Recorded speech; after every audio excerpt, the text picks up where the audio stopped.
Greetings and salutations, Dota fans! It is I, Badger, back for some more League of Lads Season 11 action. And I am joined tonight by the usual suspect, but a very fantastic guest nonetheless. A veteran of Portland Burnsiders, an expert of Terrorblade, angerer of the real Sheepsticked, two-time League of Lads champion, 7,000 matchmaking rating to his name, KU Dota. How are you this fine evening? I'm doing good. I'm ready for some high-quality lads Dota. Should be a good series here. Got the two teams fighting for the top of their group. Yeah, should be exciting. It should be a really good time because, I mean, over in this the MX Gamblers group, these are two of the better teams. Right now, the ladies sit at 7-1. Again, pretty fantastic record. Team Poland, meanwhile, the preseason favorites are currently 6-4. They've taken on some water, but they're bailing it out right now, getting off their ship, and they're looking to sail on ahead to the first place in their group, ideally. But if either team wants to be number one in their group, they're going to have to start getting some wins tonight. And I know, I for one, am very excited. Yeah, me too. I had, I mean, going into the season, I thought this Team Poland team would either win or, they were probably my favorites, including the Six Dog team. But I think these guys, a lot of veterans, a lot of respectable players here. And on Dire, the ladies, I don't really know any of these players. I think all of them are new to lads, I want to say. As far as I know, yeah. I mean, I went through the list. I remember when we were looking through the signed-up teams, there were like 4 teams of just either almost entirely or entirely newcomers. This is one of them, all newcomers. Yeah, so wasn't sure what to expect from these guys, but they've been killing it, so excited to see what they bring today. Tiny first pick for Team Poland. Just kind of normal stuff. This is the Ka team, so you always want to look out for his signatures, the Earth Spirit, the Earth Shaker. But those heroes are not good, like super good right now. So you go to Tiny, which is always a solid hero. Still was being played at TI as a support. Dire goes Tusk Silencer. I think this opening is okay. I don't love Silencer, but if the reason they're doing this is because they think an Enigma is coming, it makes sense. Both these heroes are pretty good against Enigma. I don't hate Tusk Silencer because Tusk can be a mid or even a 3 if you're getting crazy with it. So it's not just a double support opening, which can be abused. They have a little bit of flexibility, which is important when you're second pick. Alright, so I decided to look up the stats. The 5th player in this team just really enjoys his Silencer. They picked it 5 times, 6 times if you count this game now. He's just a big Silencer enthusiast. Yeah, the hero got some buffs going into TI. I thought this hero was going to be really good. And like when the finals of last season of Lads, I thought this hero was going to be really good. And we picked it in the first game, and then we lost, and then my 5 said this hero is trash, so we didn't pick it again. But we see Naga Siren here. That's a really early Naga. I imagine it'll be carry. I think this is one of the best carries, easily top 3 carries. Possibly the best carry in the game right now. However, I'm not sure how good it is on first phase. Even with the 8 pick, it's pretty strong, but there could be some counters coming out. We did see teams at the TI pick at first phase. Teams like Tundra are picking it very early in their drafts, but then again, they also are Tundra, and Team Poland is not Tundra. Yeah. And one good thing is this hero is really good against both Silencer and Tusk, I'd say. Neither of these heroes can clear the illusions.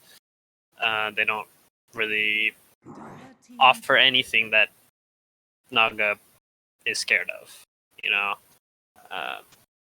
So I don't hate the pick. We'll see how they ban around it. I think banning Broodmother is a little suspect.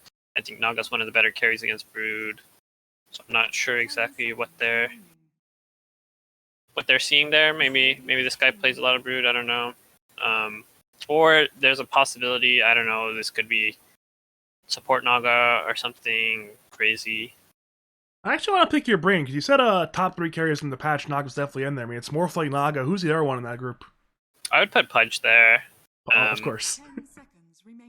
And I think, yeah. The difference is I think Pudge is an easier hero to execute than the other two. Naga and Morph I think are pretty hard to utilize, at least in lower levels. Like, I mean, this is not TI Grand Finals, so playing around Naga Song I think is pretty important to the hero if you want to play it like super duper well. The hero can just like farm and get a bunch of items and be strong, but taking this hero to the next level involves using the ult well, picking around it, so hopefully we'll see some form of team fight here to combo with the Naga Song, especially if you're picking Naga early. It's important to try and get something that goes with it. Dire did ban out Disruptor, which is one of the usual Naga pairings, especially as a support. You just Song into Static Storm and the Kinetic Field. It's really good. Other things to look out for, like Mars can be good, Darkseer is okay, but the hero's a little weird. Enigma even, but it looks like a tough Enigma game. And we see the Air Spirit come out, we talked about earlier. El Clasico. Which, that's the Earth Spirit. I think it looks like a pretty okay game for it. I think it can be okay against Pango if you can like roll in and silence him, get the insta silence, and try and burst him. But once he's rolling, you don't do anything to him. And then getting on top of Silencer is really good. And then Tusk, I think, can go both ways. Like if you silence the snowball save or something, it's nice. But other than that, I wouldn't say.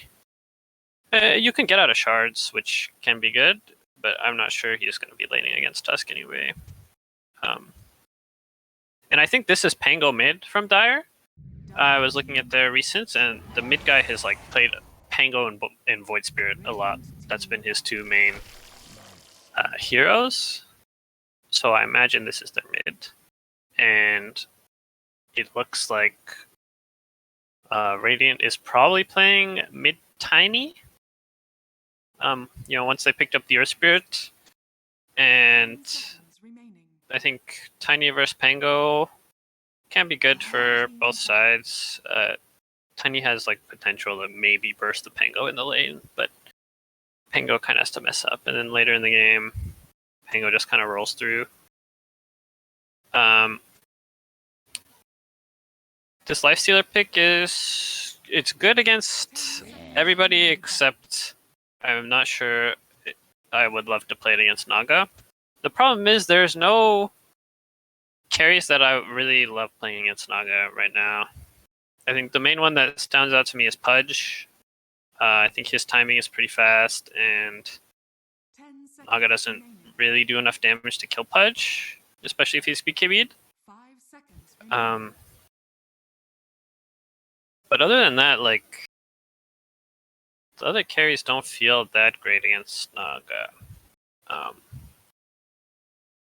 So we'll see what this Lifestealer ends up building. I look forward to him not buying a BKB and not buying damage, and you becoming apoplectic about it. Yeah. I really hope. I really hope he at least goes Armlet. He might end up going Maelstrom again, like yesterday, because he's against Naga Siren, which this game maybe it makes more sense than the game from last night that we were watching, but still, I think I hope he at least gets the shard. The three heroes that aren't Naga get shredded by Lifestealer, so the pick is okay. I hope they get some maybe offlaner that is good at dealing with Naga. I would love to see some super up-tempo build this game on Lifesteal, or something like, Armlet, Echo, Deso, throw a Shard in there, and then you can just assemble the Echo into like BKB Mage Slayer. That'd be fantastic, this game, I think. Yeah, they got razored. We What did can you this do? against Fume when he played Lifestealer. One thing is, I do think Lifestealer against Razor is not as terrible as He used to be. maybe in the past. You still get some damage from your feast, but you can also run away and you can infest a creep. And also, the way Lifestealer wants to play, you want to just like infest someone and burst a hero with the infest bomb, where Razor's damage link won't be able to mitigate your damage fast enough. So you'll at least get a kill, and then if you're getting sucked, you go from there.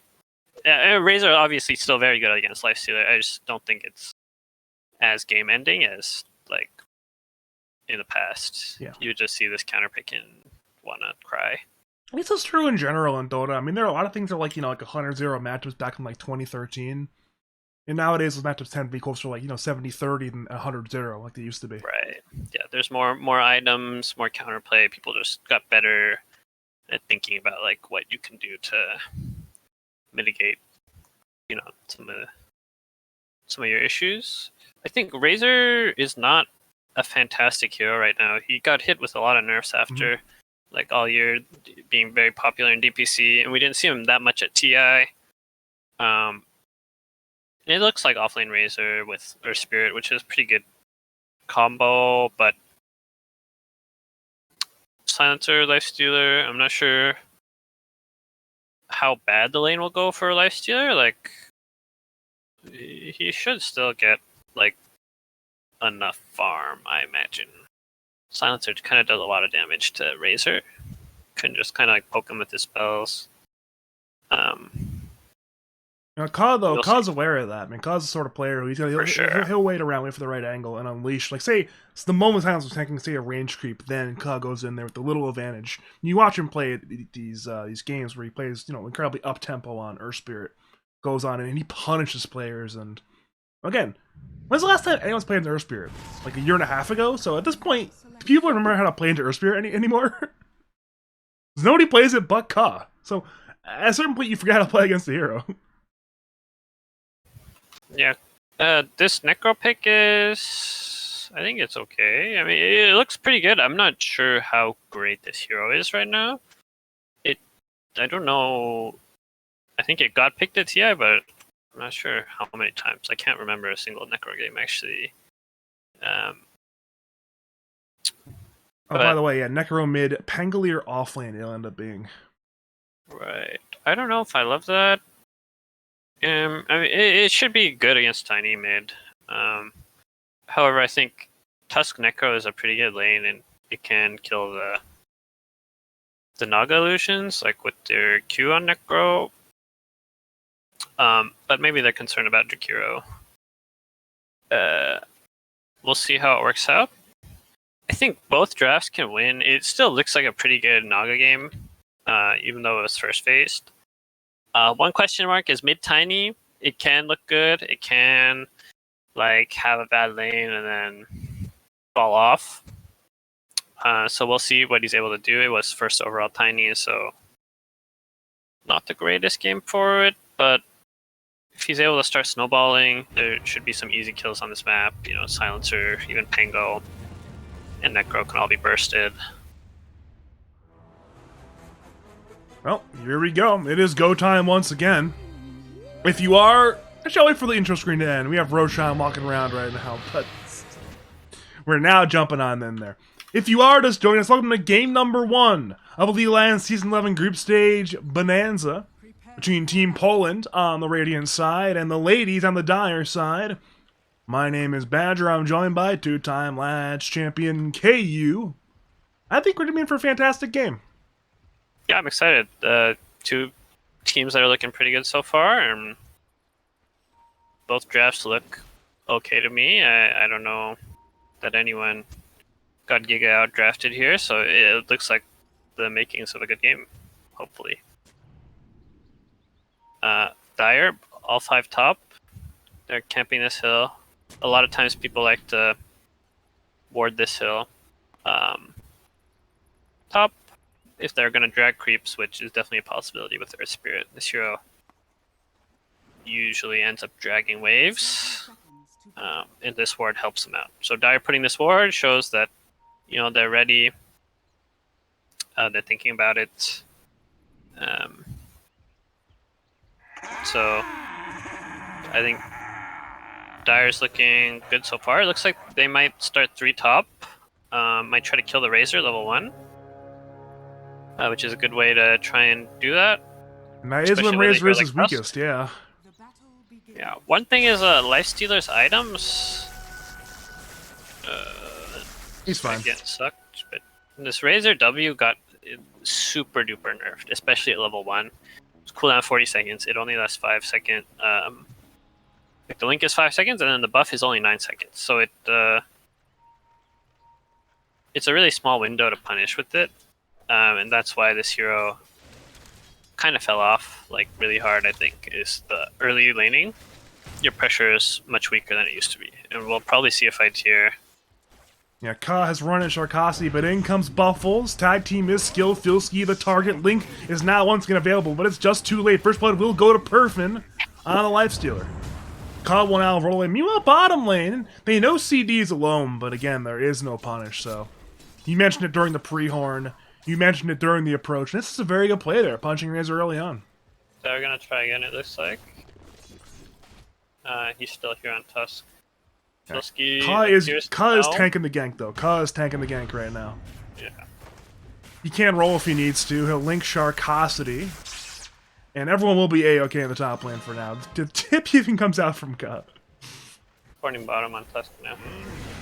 I mean, good start for Lifestealer. He got the first blood. He's getting a few waves for free here. One thing I was starting to mention was his starting build. He only started with 3 branches and Quelling Blade tangos. Like, he has a lot of gold saved up, and I think he was trying to rush boots, but now he has 1k gold because he got the first blood. So we'll see what he ends up buying here. I imagine he still just wants boots. Seems like we have one more kill bottom lane. The swashbuckle was not perfect, I don't think, but it did not matter. One more killer for the ladies. We are on gold watch. He's 1,100 gold. What else could we be buying other than... Oh, there it is. So it's 2 components of boots. It's the chainmail and the boots. Maybe he was trying to decide between Blades of Attack and the chainmail. And he chose chainmail. Yeah. I would have probably bought the Blades of Attack. Me too. Especially if you're laning against Razor. Like, armor is nice, but you have sustain, and he's stealing your damage, so a little extra damage would be nice. I also don't think I would have started with 3 branches like this to rush boots. I think you should start 3 gauntlets on this hero, and you'll just have like a lot of HP and damage. It's hard to lane against, but I see where he's coming from, going for boots. You know, it's not like something bad necessarily. I just don't know if I do the same. Mid lane, Tiny versus Necro. I think Tiny with the tree does well in a lot of lanes, like most lanes. It's hard to just shut him out because he has like 90 damage and extra attack range, and he's really tanky. But Necro is usually really hard for a lot of melee heroes. It's just hard to dodge his death pulses, and you get out sustained. So eventually, Tiny might start to struggle, but to start the game, it's looking pretty even, which is good for Tiny. You want to get a good start. Let's see, this mid lane sounds pretty incredibly boring, both to play and watch. Necro versus melee hero. Not fun. Yeah. Razor actually had to port the base, and I was doing the walk of shame. Ooh, rotation mid lane from Ka. He did not bottle fill. The roll comes through, kicking 7 stones under the tower, and he will eventually die on the Necrophos. Good rotation from Ka, securing his brother's lane, and the Discord agitators love to say, oh, look at you, Ka, securing your brother's lane, but it's mission accomplished. That's a huge kill there for Tiny. Yeah, I mean, that's kind of what you sign up for when you don't ban Earth Spirit. And, you know, switching the Tiny to mid during the draft is good tool to have because you can always just pick up this Earth Spirit. Ooh, do you see that bottom lane? You see C9 3 different range creeps. See C9 3 range creeps. He's out of control. Yeah, go next. Denied Is it? 3 different range creeps on Naga. This lane is going to be really free for Naga. I think it would have been free even without the Tusk having to start top. But especially with Tusk, you know, trying to secure top lane for Dire, Naga gets up to an even better start, and then we'll just free farm from here. He spent money on a whole wand. I don't think I would have done this. TP top lane by Tusk, by the way. Both Cut and Filsky are in a bit of danger. Cut will stick up, but he will actually get away! Meanwhile, Filsky is being run at by Tusk. And it seems like Filsky will also get away. Necro is not going to run over to that one, so... Surprise, surprise, both Filsky and Cut get away. Dire split their attention. They didn't commit to one kill, and as a result, both the kills get away. A little bit too greedy there from the ladies. Yeah, this kind of sucks that they didn't get any kills, but this Razor's having a really bad game. He's not able to walk up to the creeps. He's level 3. Lifesteal has phase boots, almost level 5. And this is kind of the problem with Razor, is the hero is always supposed to win his lane as Cut TP's mid. We'll see if they're able to get this kill. He's only 5 on Necro. He has a cloak. Yeah, most of these players, when they TP mid, it's the bottle fill. Kaz TP twice, didn't bottle fill once, but he might just get 2 kills. Minute 6 rune will end up going to the Earth Spirits. Invis rune, so... Again, a little more camping going on there for Ka, but again, the right play. It's making Necro's game a little bit sad right now. Shakira's walking over. It looks like they're gonna try this. Here we go again. Pull on in. 7 stones the targets. Roll through. Jakiro has rotated as you mentioned, and yep, that's one more kill on Necro. This time the kill goes to Cello Mello. Also supposed to arrive, but it's just too late. He'll tag team in it, Cub, but that's about a 0% chance to turn into a kill, so yeah. Yeah, and good rotations by Radiant. They're kinda just sacking top. Like top got off to such a bad start, and it's kind of hard to play around Razor at this point. So they're deciding just to camp mid, and getting Necro to like die a few times in the lane is really good, because once this hero gets tanky, it's really hard to deal with him, but if you're able to shut him down before that point, it'll make his timings a lot slower, and that'll snowball the game for you. Yeah, this Lifestealer is going to be really fat, and he's going Armlet this game, which I'm glad to see. I think Armlet on this hero is really, really good. It gives you everything you want. I mean, armor, attack speed, HP, damage. Like, it gives you everything. Like, it's literally everything, right? Like, what else? What does Armlet not give? Mana? Like, he doesn't need mana. Right? Like, it checks every other box. It doesn't give him attack range, but again, most things don't. Yeah, it's like just great item for the hero, and glad to see he's going for it. Doesn't give him magic immunity, but again, he has rage for that. Speaking of rage, he might have to use it. Never mind, he will not have to use the top lane. Ka missed the roll. Perfin walks away. Really concerning for Razor. Like this hero, his laning got nerfed, and this hero is supposed to like win his lane. That's kind of what his kit is built around. Filsky might just be dead. Oh, good kick away by Ka, and as a result, Filsky gets away. The thing with Filsky, though, Filsky's a player who's fine playing from behind. There's a famous game on Viper and Lads, where Filsky was 10th in net worth on offlane Viper, yet he was still carrying his team. So he's the sort of player who could play from behind and have a lot of game impact in his heroes. I believe in Filsky. And that may be true. I actually have a lot of respect for Filsky. I think he's one of the best offlaners in Lads, and definitely one who's given me some trouble. And, you know, if I had to choose, I'd rather have him being 10th in net worth than, you know, picking Necro against me and having, like, 10k net worth at 12 minutes. But there are some games where he gets very farmed, yeah. Notably so his Doom games, but... Good start for Dire, definitely, in this top lane. It's always good to shut down Razor early, because this hero can just kind of fall off and not have any impact. if he's not tanky enough to utilize his static link, like he can't stack up the damage, you just kill him, then this hero's really sad. You know, he doesn't offer any stuns or any other utility. Yeah. They're seeing that bottom lane, the roll comes through from CD. He'll bounce off of the terrain, and one more hit will do it. And that will be the hits. CD gets a kill on Shelomelo. Sonagod has left the lane. He's been gone for a long time. He's number 1, correction, number 2 in net worth. He's neck and neck with the Lifestealer, though, so he's farming very well on the Naga Siren. Yeah, I'm a little concerned. This Naga's really farmed, but her item Q is top lane. Oh yeah, Blink Dagger reveal from Fatal. He'll tar Sarcosity and Perfin under the T1 tower. Filski may go down. Sarcosity already there. Filski's duking around in the trees. Perfin needs 2 more hits, finds 1. But no! The roll from Ka. Perfin wants this kill. Ice Path comes in. The bait top lane! And what should have been a sure death on Filski turns into a 2-man turnaround, saving Private Filski.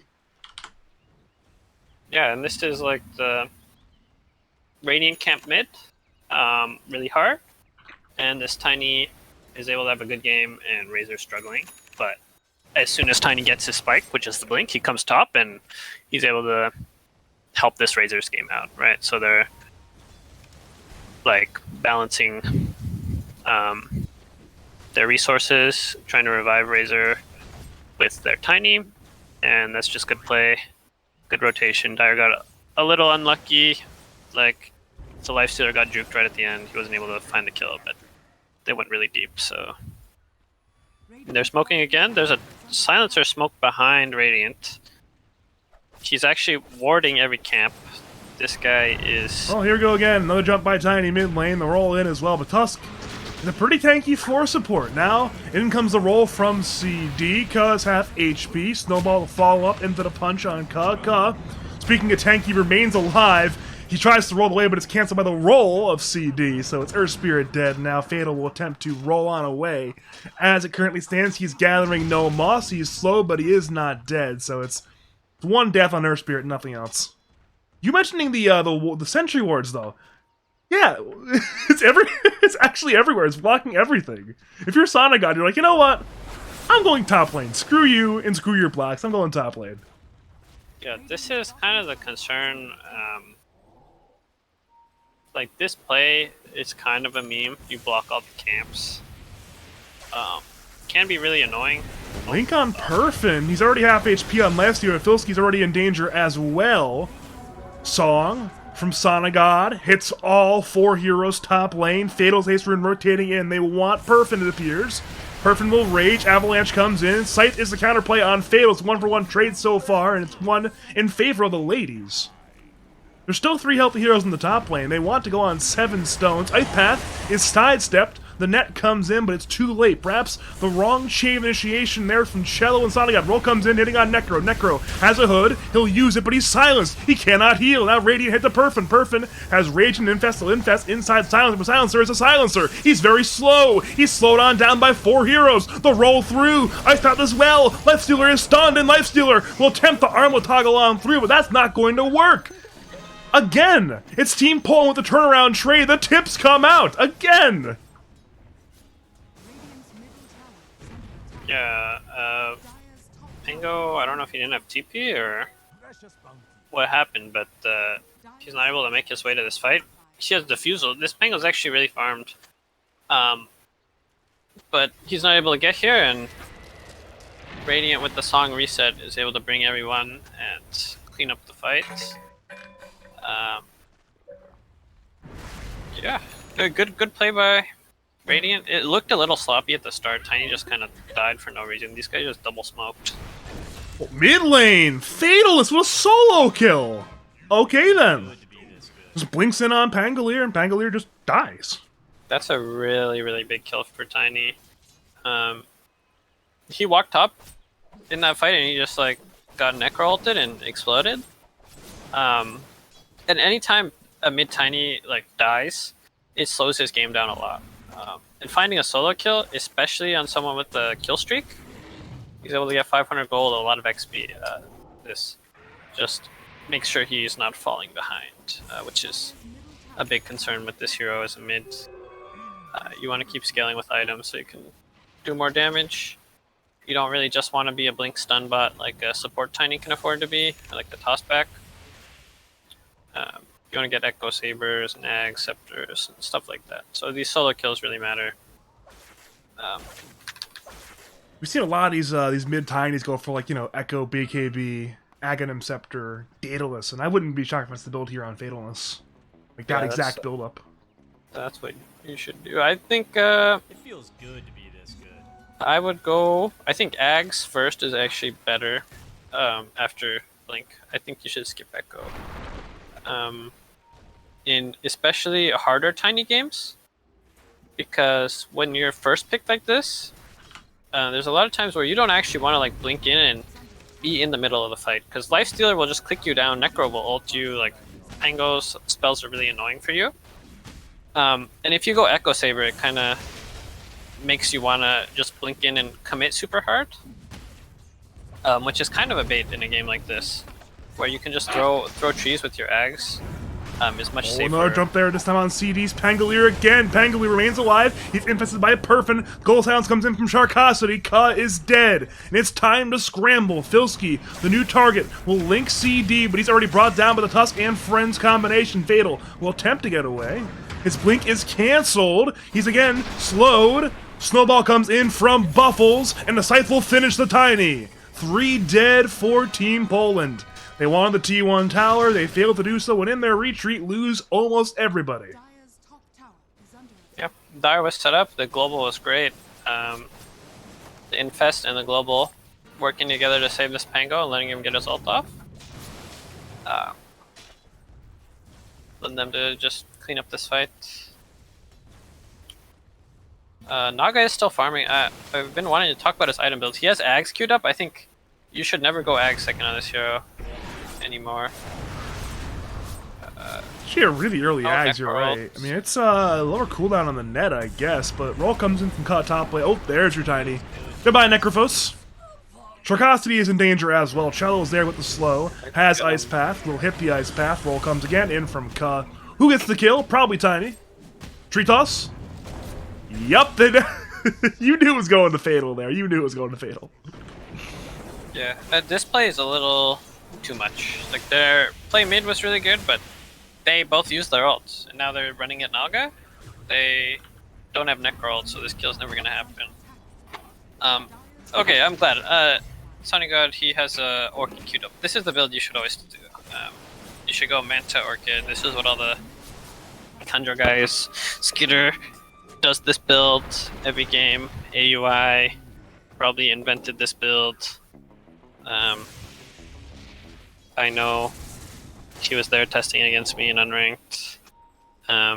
Good times. And this just allows you to be really threatening on the map. You can basically solo kill any hero once you get Orchid. And especially against like Lifestealer, Pango. Every hero on Dire really gets screwed over by this Orchid. So I'm glad to see he's getting it first. And Ags later is really good. You can net the roll, net the Lifestealer if he gets rage off. But the Orchid before, I think, will make him a lot scarier on this map. Bottom lane again, in comes Fatal, but the toss is missed. He missed the toss. Snowball will come through, dodging the Ice Path. Bubbles actually gets away. What should have been a free kill turns into a walk-away play by Tusk, and now the fight will continue over at the Secret Shop area. Perfin runs at Ka. Again, we see a retreat from Fatal. It's time to run. The entirety of Dire arrive. Filsky TP's away, and everyone will get away now, it appears. Yeah. Senator is... This guy is crazy, actually. I don't know. Yeah, I mean, he'll get punished for it, that's for sure. The Orchid has been used by Sonic first time in this game, I believe, and that's... He's a... Is there a Veil? No, where's that? I saw the Veil icon. Where's the Veil coming from? He's a Veil on Silencer, what? I see the Veil on Silencer. It's okay, I think it makes your Q almost clear the wave, and it's good damage. Maybe it does clear the wave, I don't remember. Huh. Maybe you need the talent first. But... Yeah... it's interesting. I saw some people doing it at the start of the patch, but I'm not sure how the silencer builds. If you're wondering, Chelamel is dead. Though Global Silence was committed, the fight continues to escalate. Ka is now running away. He'll leave Chelamel to die, so it's Global for Drakuro and nothing else in the exchange. That was pretty unlucky. He's in the ice shards, but he's not getting bounced over, which could have. He probably still would have died, but it would have been annoying for Pango. They did global for that on Dire, so Radiant, they don't necessarily have to force anything. But if they wanted to, they know there's no roll, no global. But also it makes it harder for Dire to make a play for the next minute. And we do see Lifestealer, he went Maelstrom, now he's going Mjolnir, he has a Sange. I understand the Mjolnir, I don't love the Sange. I don't know why he has it. He's about to get found, maybe? It's a 4-man smoke gank. They know the roll and the global's on cooldown. They want Lifestealer. Orchid is there. Oh, he's incredibly dead, isn't he? Ice Path to follow up. Custo has a silence, and Lifestealer will get brought down, chain stunned to death. And, well, unless you have a purge there on Lifestealer, you're not making it out. No man to no BKB, so no escape there for Perfin. Yeah, I don't know why he has Sange. I think it's not really great against anything Radiant has. Maybe you... I don't understand how Tiny Q works anymore.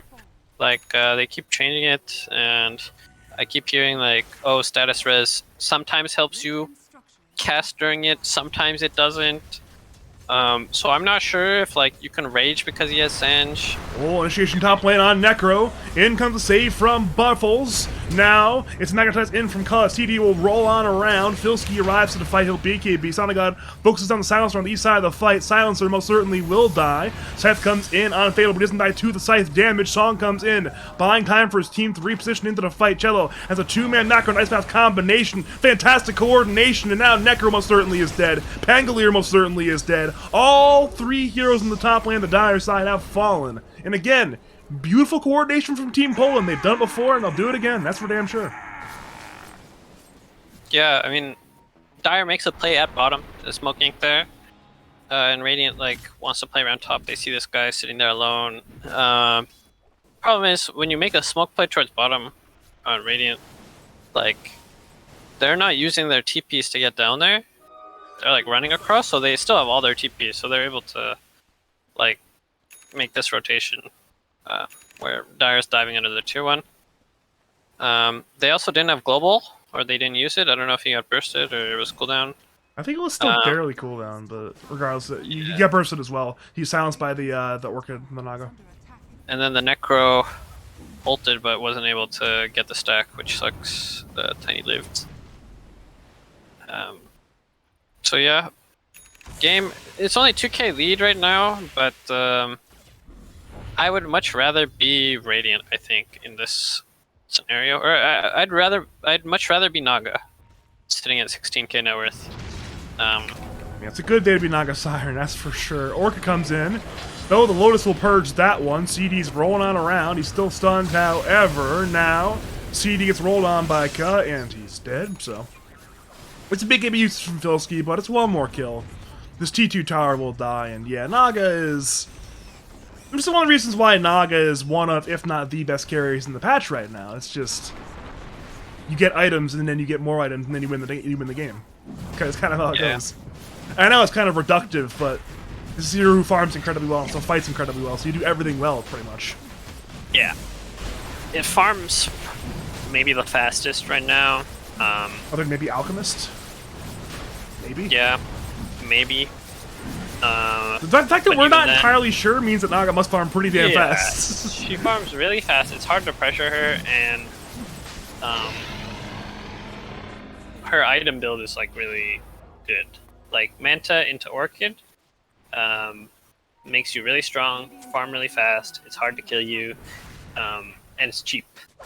So your spike is early, and then edit the creep. I think that might have been on purpose. Give him a little scare. I think he wanted And to one last thing- it. I think he just really wanted to last it.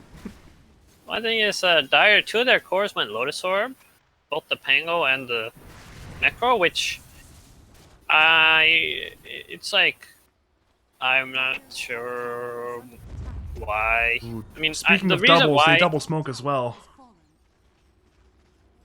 second double smoke this game, one from each team. They need to get this good fight win now. If they lose this fight, this game's looking real over. So this is a very important fight. Though they're playing into the Aegis Naga Siren. They have the wraparound gank. They see Fatal, a good target to go on if they can kill him. Punch comes in from Buffles. Silence to follow. Tiny, the main target. Once again, he's being rolled on by CD. Filski turns to BKB. And they silence the Naga as well. So Fatal is dead. Filski, okay. He's still linking Necro. Sonagod has Songed. Hitting on 2, plus an infested Necro is one of the 2. Ice Path comes in on both of these cores. Scythe comes in there. No, it's not at all. Scythe is still silenced. Snowball will again delay the fight for now. Snowball gets 2 kills. Sharkasi double kill now. It is popped. And suddenly, your Necro is dead, but Perfin focuses on Sonagod. Sonagod, they've killed the illusions already. Roll comes in from Cub. Buffles is dead, but Sonagod is in a lot of danger. He has nothing to turn with. He'll get right-clicked down by Perfin. That's a full 5-man wipe. The ladies, they needed to win the team fight, and they most certainly won the team fights. Yeah, great fight from Dire. And the jump was really good. I think they've been playing around this Silencer ult pretty well. And there was like one fight top where they didn't have it or it didn't go off, which they kind of got rolled. But overall, they're getting the jump, or they're getting jumped on, and this guy's clicking his global at really good times. And it makes taking the fight really easy. There's no counterplay on the subs from Radiant. They have no dispel, so 2 of the cores have BKB and there's a Manta on Naga, but the subs aren't able to save, and they're getting a pick to start the fight, which is really good.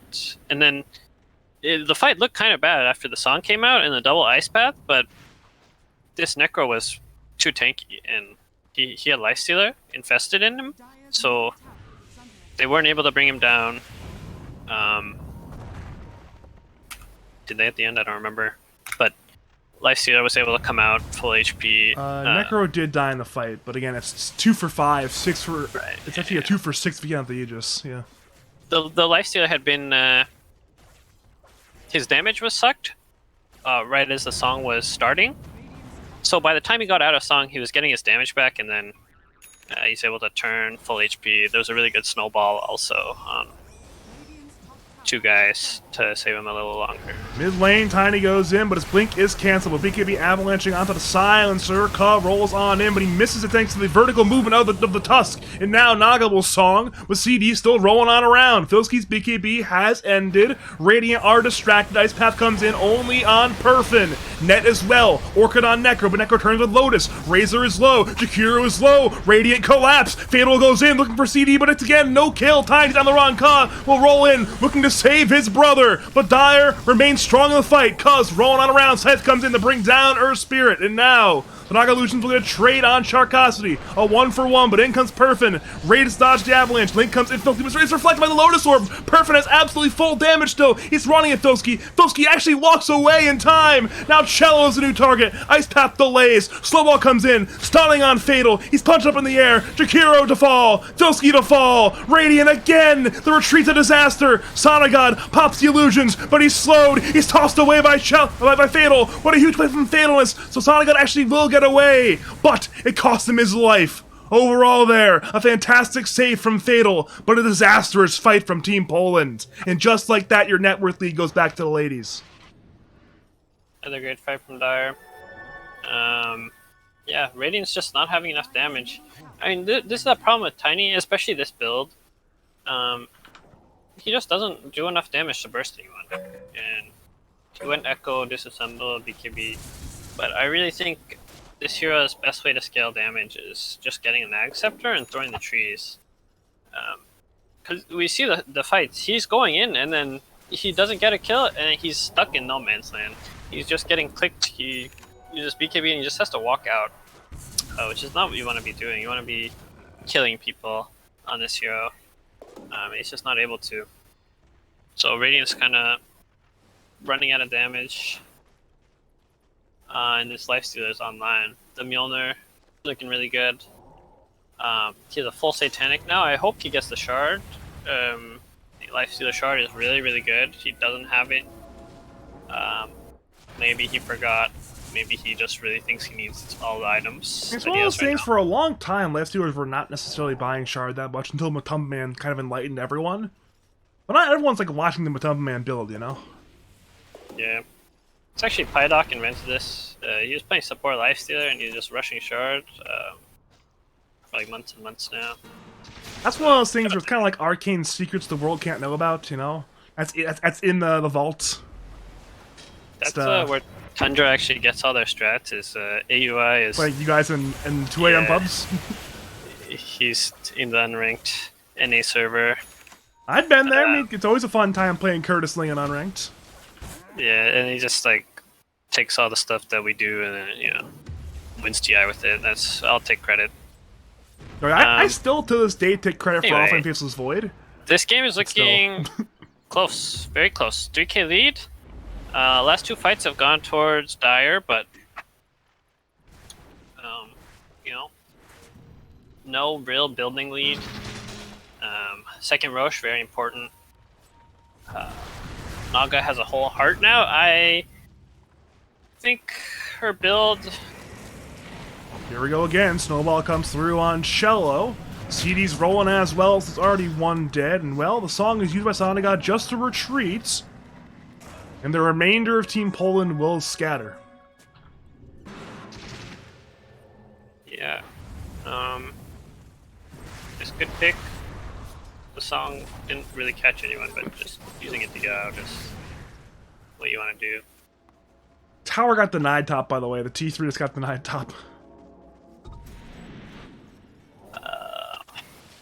I guess that's I mean, it was already dead. It was like 2 HP, so... die.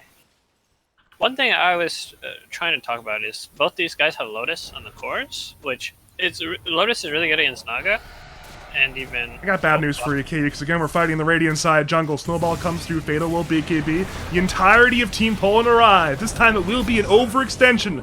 Global is committed. It's an attempted escape, but it's going to require a miracle to get away here. Buffles has his blink canceled. He's slowed again and brought down. Perfum will pop out, but could not rage in time. He's tossed up by Fatal and brought down by Team Poland. Charkosity came over for the assist, but instead, he'll feed over a 3rd kill.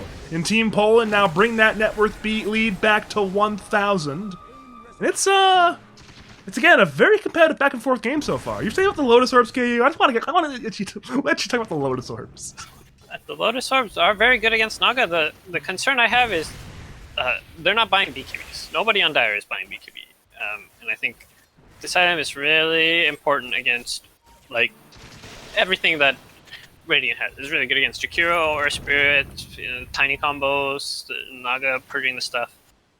But Necro doesn't love buying BKB sometimes because you can't Ghost Shroud and BKB and like it gets confusing and awkward. But I think it's still I'm not sure exactly what is correct here. Maybe this is the best build.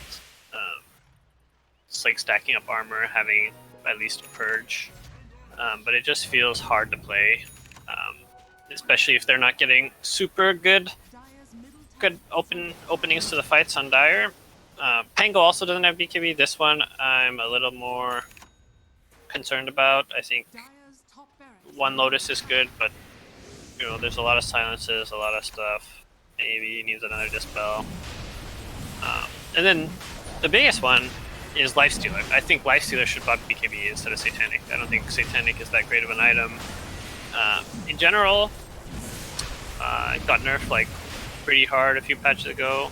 They might fight here. Big fight at the Roshan pit. Roshan remains alive. Doski to BKB. Rolling by Ka. He'll magnetize on 2. CD still going around. Sonogod songing. In comes the global sounds. Initiation is blown by Fatal. Bad coordination there from Sonogod and Fatal, and it's now Perfum will rage. Running on in. Link comes again in from Filsky, but it's cancelled immediately thanks to the Lotus Orb. And now, with everything being used by both teams, Sonogod returns to the Roshan pit. It will be grabbed. Edis and Shard both go to Naga for now, but in comes Buffles, punching on Cello. Snowball brings even more into the fight.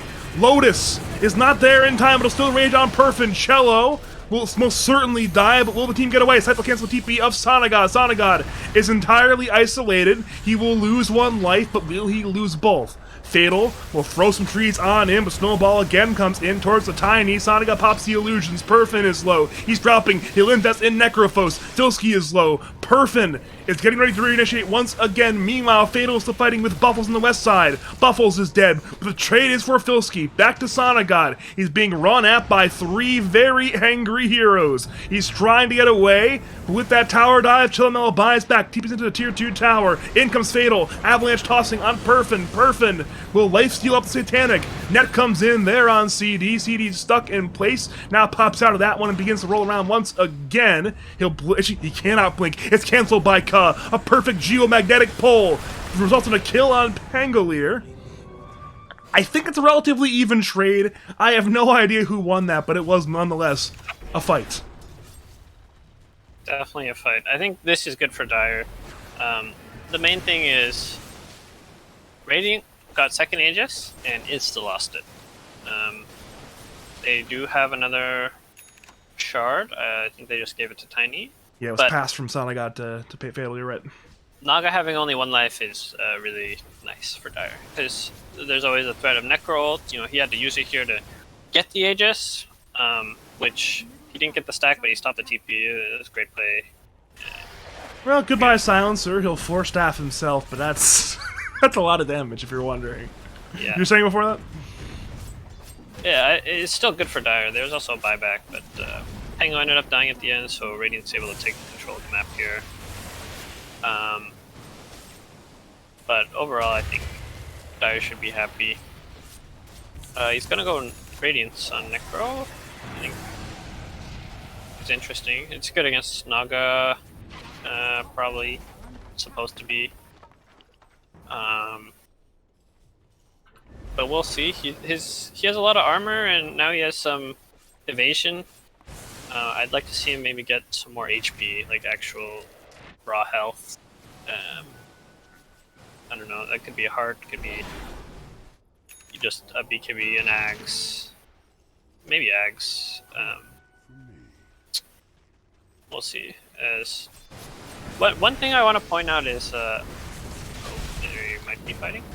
They're thinking about it. They're running for Fatalness. Shards are a little bit short thanks to a... What even was that, actually? What got him away there? It looked like a Tumbler's toy, but I don't think it was. Actually a Tumbler's toy? Radiant smoking up. Necro is porting out, and Radiant saw it on their ward. They have a ward in the lane. This ward is really good. Maybe they'll catch someone. Looks like they might run into Lifestealer. Yeah, they have run into Lifestealer. Yes, Satanic and Rage. He'll pop the Rage immediately and he'll run on away. CD's rolling on through, breaking the initiation chain for Team Poland, and I look to roll away. Fatal's not in blink range. Instead, there's a net on 7 stones. He'll Lotus Orb himself going into that Ghost Shroud. The roll is missed by Cub. The Avalanche whip from his brother.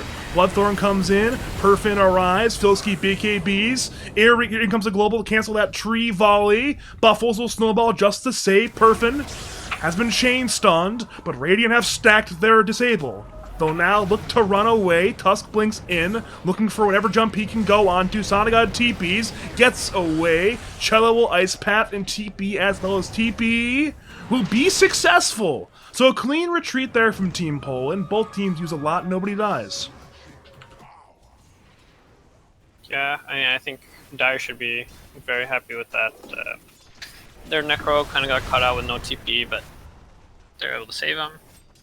No one dies though, so no one's too sad. It's a rare Earth Spirit mistake from Ka. Very rare. You just don't see it very often. Happens like once a game. We saw the one mistake from Ka in our Spirit game. One thing is, I think this Lifesteal has been playing pretty well, but there's been like 2 fights. Oh. Here we go again. Radiant Tri-Camp. Ice Path on 1 after the Bloodthorn from Sonagod. Ka rolls on in for Buffles, who punches up Earth Spirit in the air. Buffles is barely alive. CD's rolling on around. Tusk is still somehow alive. Cub will finish, but the trade is for Filski. Now a 1-for-1. Dire moves to Sonagod. A very hard kill, but a big one if they get it. Song's on cooldown for 4 more seconds, but a huge 3-man Ice Path Necropyre from Cello Mello. Dire are taking a lot of damage right now. Sonagod gets away. He has Song once again. What could have been an absolute disaster turns into a mediocre trade thanks to a great play from Cello Mello. Yeah, that was a great save. Lifestealer, yeah, there's been a few fights where he hasn't been infested at the start. Like this Roche fight, where Pango rolled into the pit. Lifestealer didn't infest the Pango before he blinked in. And there's like a few other fights where they smoked up and he's not infested to start the fight. And he could be doing it on purpose because infest is a good way to deal with the Razor link. Like if you get linked, you can infest one of your guys. But also, like when you're smoked, like looking for a pick, I still think maybe it's better to infest. But you know, if he's thinking about the link and that's his reasoning, then I think that could be good. I'm just not sure if that's what he's thinking. He also still doesn't have Shard, and he bought a full Abyssal, and he doesn't have a slot for BKB, kinda, which I'm a little concerned about. Alright, you know like those old, like, cheesy 80s style PSAs? Remember those? Yeah. What we need to do is have, like, me and you and the other carry players who buy Shard and Lifestealer to get together and make a PSA with, like, some sappy music saying, please, buy Shard on Lifestealer. It'll boost your hero immensely in terms of its impact. Children are crying tonight because you're not buying Shard on Lifestealer. Please, save a starving child. Buy Shard on Lifestealer. I'm sure that'll help lads out, right? Then we'll be saving the world. Truly, one step at a time. You know, we can't save the big problems, but Shard on Lifestealer and lads, maybe that could be saved. Yeah. One other thing is I think Ags on Lifestealer is also really good. I think we saw it yesterday, like right at the end or something. But he was like losing. But especially against Razor, this thing I talked about where you kind of having the ult is nice against Static Link. Ags allows you to have more ults, better ults. You can even ult the enemies and stuff. So it'll be interesting if he gets that. He's very farmed, 25k net worth, so he's looking at his last couple of items here. You can still replace. Bottom lane from Sonagod on 7 stones as Necrophos. That's 100-0, and that's the easiest kill you've seen in a very long time. Yeah, I like this Hex purchase by Naga. I saw he was building it earlier. Didn't get to talk about it, but just having more catch and undispellable catch, like Lotus, like when you're hexed, you can't Lotus yourself, right? So having this is nice. We see it there, net him a kill. And it looks like he's going Blink. I'd like to see him get maybe Travels 2 right now. I've been a really, really big fan of Travels 2. Especially lately, but even just in general. I think like Keita from my team, he would always talk about Travels 2, and last season he bought it a few times, and I think it won us some games. It's been buffed a few times, and like the cooldown on your TP is really short, and the amount of time it takes you to actually port is shorter. And both these are really powerful in games that are going late. Just being able to be around the map is really, really strong in this item. I think it's underutilized later in the game. You know what makes Restrict you feel any better? I mean, you keep mentioning how Kate is mentioning Travels 2. You want to know what company he's in terms of Travels 2 enjoyers? Logical Dota 2. Logical loves Travels 2. That's usually when Logical says things about Dota, he ends up being correct, so that's always a good thing when he's saying things. And Kate is agreeing with him. Like, hey. Big Travels 2 fans around here. There's an Axe on this. I'm curious to see who will take it. Who doesn't have Ags yet? So Earthspirit doesn't have Ags, Jakure doesn't have Ags, Earthspirit probably is a good candidate here. It's a really good. He instantly grabs it. Not even a question. Jakiro is buying his own egg, so I mean, yeah, if I'm Jakiro, I'd probably- stop buying my eggs. I mean, his eggs, you could just get off the Force War Shrine if you really need it. yeah, I think he should buy Wraith Pact. Yeah, there's No no Wraith Wraith Packs Packs in in this either game. team. Like we were mentioning it last night, we were bemoaning the lack of Wraith Packs, but there's still no Wraith Packs. Where are the Wraith Packs? Yeah, I think +5 Silencer can buy it. I know Kobe, when he was playing it, he bought it at least once. Even Tusk is kind of poor. Silencer is actually really rich this game with his Veil. He's just been like killing waves around. He has an Aeon, an entire Aeon, and a Force. So he's looking pretty good. But now he's going Refresher. He also has like 3.5k gold. So he could potentially buy one if he wanted, but looks like he has his sights on bigger things. Pangos have bought Wraith Pact, like Wraith Pact Blink, but this guy went Diffusal. He was having a good game earlier, so I don't know why he bought Strength Blink. I think this seems Giga Troll. I guess to clear Naga illusions maybe is his idea, but I feel like the Basher he has queued up now, or like a BKB or something, even Yules could have been a better way to spend his gold, but we'll see. Maybe clearing the illusions will end up saving them here. It seems like they haven't had that much of a problem with the illusions. Maybe the Strength Blink is part of that, but again, I haven't been like tracking the damage in the illusions that closely, to be honest. I've just noticed they've been dying, you know? Yeah, Lifestealer's been pretty good at killing them with the Mjolnir, and then Necro, he has Radiance now. He's like okay at killing them. Well, here we go So we again, see a rolling roll. around at the Dire Side Tri-Camp. There's Hex on Necro, but at this point, Radiant getting chained on multiple different heroes. Earth Spirit's being focused on. Abyssal comes in from Perfin. Ka most certainly will die, but so does Cello Mellow. Ka tries to, actually, he stones himself. He buys time, but Seth comes in on Sonagod. Sonagod's low on HP, has Aegis. Ka actually gets away. He silences Tusk. Back over to Sonagod. He's songing out around, buying time to re-engage with his team.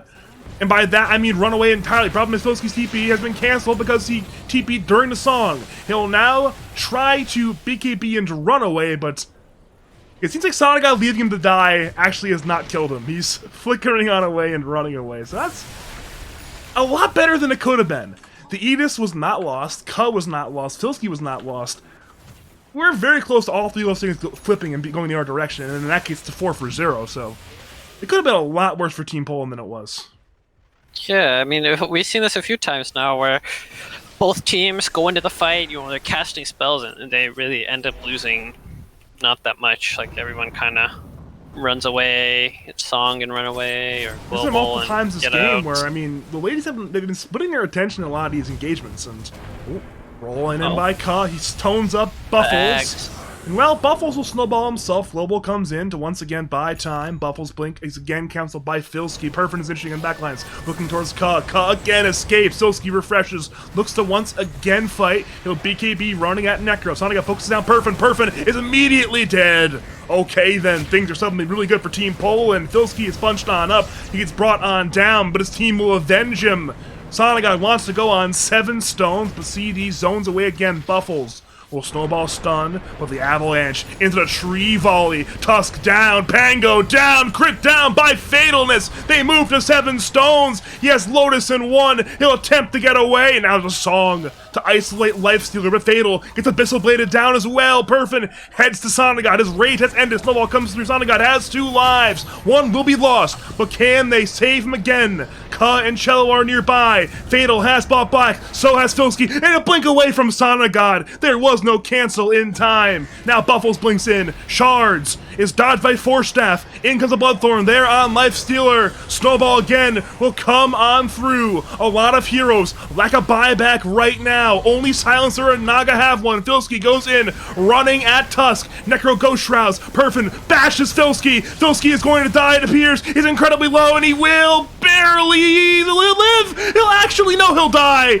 And now is an infested Necro running at Sonic God. Buffles goes in. Dire moves to Ka. Ka will roll away. Dire will want to run this Earth Spirit down. He's again slowed on up by the Arcane Curse. He's trying to force staff himself away with the Ice Shards. Block him on in. Perfect from Buffles. He'll BKB, but he'll still die. So there's 2 dead on Team Poland. Neither have buyback. But can the ladies punish? Their lanes are a disaster right now. The Naga Illusions ruining their day. Yeah, I think that was a really long fight. I'm not totally sure who won. I mean, 2 guys on Radiant are dead with no buyback here. However, Dire also bought back on a lot of guys. I'm trying to figure out. Lifestealer bot, Tiny bot, Razor bot, Tusk bot. So I guess 2 on each team. But the big one being Lifestealer has no buyback, right? So if Radiant's able to bring him down, there's potential to just have the game end. And I really, he has no buy. He has like 5k gold. I really hope he buys a BKB. Sonic God's crazy, dude. You saw it, right? That was not what He swift linked in for the haste rune for very little tangible gain, but it was pretty stylish. Let's see. Yeah, top lane, this Jakiro is being a rat. This is really nice because Tiny's gonna. You get the wave. He did not get the wave. He did not get the full wave though. Wave's alive. I guess he got a little scared. But they are able to fend off Dire's push. Naga was cutting the other 2 waves, so Dire has to go back. And the game kind of resets, but again, 2 cores on Radiant don't have buyback.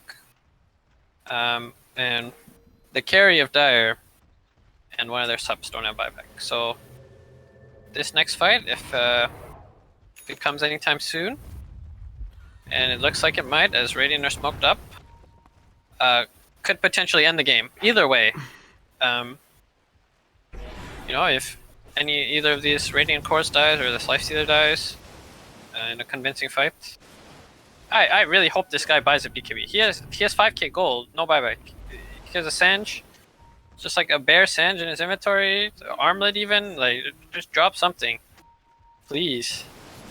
He's just sitting on net worth. He needs the net worth. Wait, here we go again. Swift Blink on in, finds Perfin. Ice Path on 2 as well, but the snowball again saves. Buffles saves the day for now, but it still may be a problem for the Dire. They're rolling on the Sonic God. Sonic God's half HP. He's stoned up by Ka. The roll continues. Silence comes in, but Sonic God will slog off in time. Now, he'll reset the fight. Sonic God turns. Hex is on 7 stones. Blink in, but it's into the Ice Path. Perfin pops up, but Buffles is dead. Ka rolls away. He'll barely die to CD. Over to Filsky. He's running as well. 7 stones to fall. Perfin's running in. Abyssal on Fatalness. Fatalness is going to die. That's a dieback on Tiny. 3 dead for Team Poland. And only Ka has a buyback. You mentioned what could happen if these 2 cores that buyback die. They've both died, KU. Yeah, it's looking good for Dire here. They potentially could end the game. Radiant needs to cut the waves right now. That's their only play. They have a Naga. She might get this mid wave. She's not microing her illusions, so it's walking past. Could get punished for this mistake, actually. We'll see. Earth Spirit still is by, but 80 seconds, no Tiny, 40 seconds, no Razor. Oh, this wave. The wave is actually going to die. Oh no.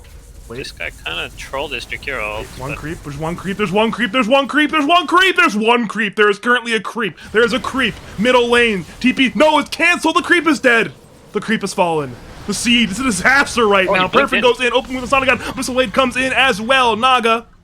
It's absolutely fine. Hex comes in on 7 stones. Dire have overcommitted. They have overdosed. They may get punished. The Infest turns to heal the Necro folks. Again, turning on to Naga, who will use the song. Roll comes in from CD. Looking towards Naga and Jakiro. The net keeps him in place. He's tanking the tier 4 tower. And an Ice Path.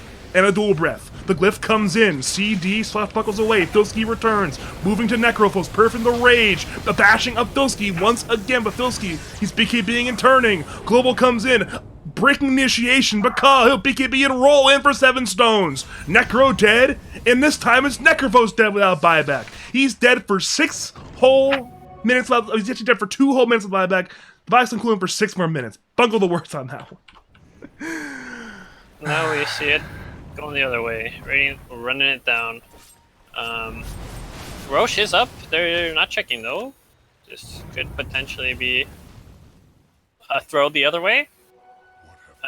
This guy has 8k gold on lifesteal. I'm actually losing my mind right now.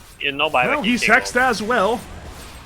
Bloodthorn is purged for now, but yeah, it's time to buy. Even if it's a rapier, Just it's buy something. anything.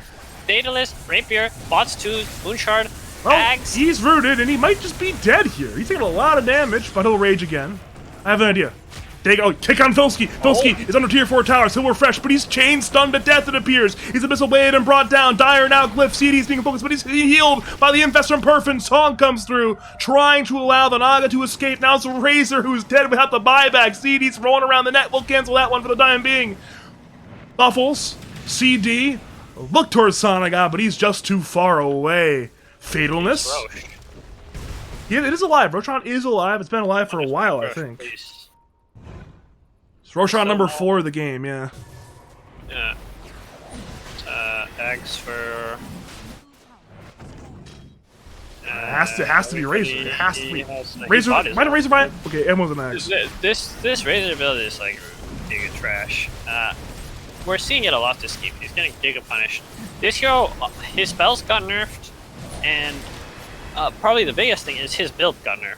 BKB Refresher, that's the Razor build, but both these items cost like so much mana, and he can't sustain it. They're leaving a bunch of shit. Alright, so it turns out it will be Cello selling his Ags to get the Ags.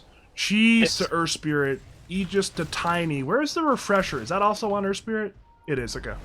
It's in his backpack, yeah. This guy bought an SNY at 55 minutes, and he has 9k gold still. At this point, sell the armor, buy like a rapier or something. Why not? All in. Go big or go home. Please just go BK. Or like travels too. Just anyway. This game is still very close. 10k lead doesn't matter. Like, you know, at this point in the game, a lead this small, it's not the main point of concern here. Wait the roll. They want Filski middle lane. The smoke is popped, but he blinks away in time. The reactions from Filski. Meanwhile, top lane, they're looking at 7 stones as well. He may get caught. The blink, the hex, the net, the roll, the chain stun. And again, Necro lacks a buyback. Back to Filski. He's linking Perfin. Dire, if not punished yet, he'll BKB in time. Buying time for his team to play in the Radiant base. It's a base trade going on right now. Global comes in. Radiant dive the tier 4 tower. They look to bring down the Tusk, and they will barely not get him. Ka wants to go in further, but everyone's refreshing right now. Buffles is kept alive. Dire again fighting our tier 4 towers. They want the Earth Spirit, and they will get him. They move to Fatal. Open Wounds is in. He cannot blink away in time. Ice Tap will hit on 2, but Fatal is still in a lot of danger. The snowball in by Buffles. He kicks Tiny into his base further. Sonaga has the song on everybody into the ice path, only on one. Sonagad's being focused right now. Dire tried to hit him. Problem is Tusk is dead, and Tusk does have a buyback. Sonagad turns, bringing down CD. Filski is low, but he is not dead. Dire, they're scattering, they're running, they're playing 3v5 right now. It may be a very hard fight. Kick on Cello. Cello is a huge pickoff, however. Now it's turned into a 3v4. Fatal blinks away once again. Perfin does not commit. So mid-racks are dead. First rack's taken a very long time, I think. That's not accurate at all, my bad, but still. The mid-racks are dead. Wait, the blink hex again on Perfin. The Bloodthorn, no! The Force Staff from Sharkosity! The kick on Ka! He's on the dire side of Fountain now! He'll stone himself! Lifestealer is still half HP! He's lifestealing up! Ka is muted! He's being right-clicked right now! Perfin is fighting the illusions! Ka is dead! Sonagad gets away! But the base! The Megas could be secured. Dosky's BKBing and hitting. Fatal is low. He's kicked in. Fatal's going to die eventually, but he still has one more life. Sonic got Dosky. They're running away. Fatal will be left to die. He does have a buyback. That is very important. Because now if you're the ladies, the game is not over yet, but you are down Megas. It is extraordinarily hard to defend. The question is, do they try to go all in middle lane right now? Perfin has 12,000 gold. For the love of God, buy something. Sell the armlet. Buy a rapier. Sell the boots. Buy another rapier. Buy something. I feel like he's gonna get an axe. His courier just died and he has no TP though. Okay, he bought Moonshard. And looks like he's buying X. Which, I think, are both good, but you have like 2 more slots basically. Where you could get real items. Like this armlet, 60 minutes into the game, armlet is not that good. Like, there's much better items. And phase boots, like, you can drop your boots. You have Sedge and Yasha. Your Q gives bonus move speed. I would probably drop these or get travels too, one of the two. Then I would replace my armlet before going Moonshard, or at least eating Moonshard. You could just put it in your inventory to give you more damage, more Mjolnir procs, more proxy feast. Yeah, something like, even like selling armlet, having Moonshard in inventory is probably better than the other way around. Definitely way better. It's more goal efficient too. This guy's probably freaking out. I don't blame him. Like, it's a crazy game. They're down Megas, still only an 8k lead. 60-minute items though can change this game. Like, he's getting an Ex Machina on Lifestealer. I don't know that he has the mana to cast this. He still doesn't have BKB. Just sell armor and buy BKB. I don't know. He won't have buy now, but still. I guess there's not a great Ex Machina carry in this game. I think Necro is probably good. Just double Lotus in the armor. It's really good on him. Even Pango. Double Lotus. Silencer can get a second Aeon or something, and he definitely has the mana pool to sustain it. But not a single BKB on Dire, which is crazy. Nobody's even grabbing this Book of the Dead. Nobody even wants it. I feel like it's not even a bad item, but nobody wants it anyways. The stats are good and the creeps are annoying, but you should always just backpack it. I mean, someone should just carry it around. Maybe Silencer, yeah. Well, he is. Silencer is backpacking it. Yeah. I mean, it's a lot of HP. 30 strength, 30 int. I mean, this is really good stats for Silencer. Just carrying around, I don't know. And Last Word Mutes at 25 is a really... Rolling on Perfin. This could be the jump they're looking for. The chain stun comes in. Dire disrupted with a roll and a global silence. They turn to Dosky. Pistol Blade is there. Open wounds to follow. Perfin uses the Ex Machina.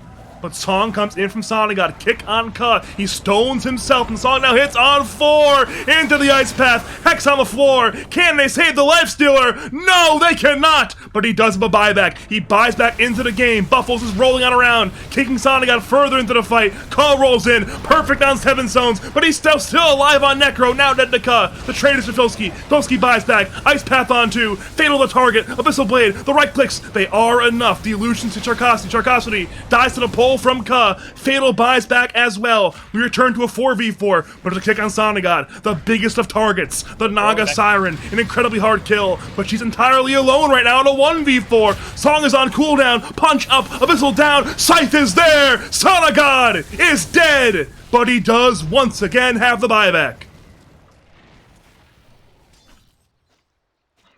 Yeah. Good hold by Dire. Radiant used 2 buybacks on 2 cores, but so did Dire. Yeah, crazy game. I don't know. I don't think Lifestealer would have died if he had BKB, but what can you do? And that's the big buyback you want to force out now, but it's Pirate it's only 68 seconds. He's gonna be alive again soon on the Naga Siren. It's also hard for Dire to get out of base, especially I think Lifestealer is about to buy travels, probably. He has bought travels. He is going to sell. He will sell the phase. I don't think this will work. Like, I don't think they're gonna get any buildings here.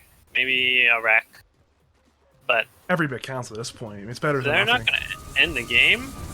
And I think this guy still needs a BKB. Like, this guy can keep growing. Like, his power, like, his fighting power can get stronger.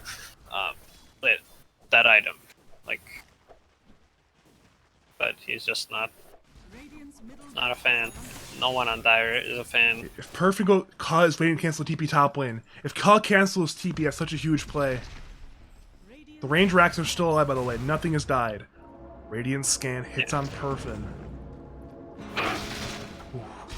He buys these travels. He doesn't even use them.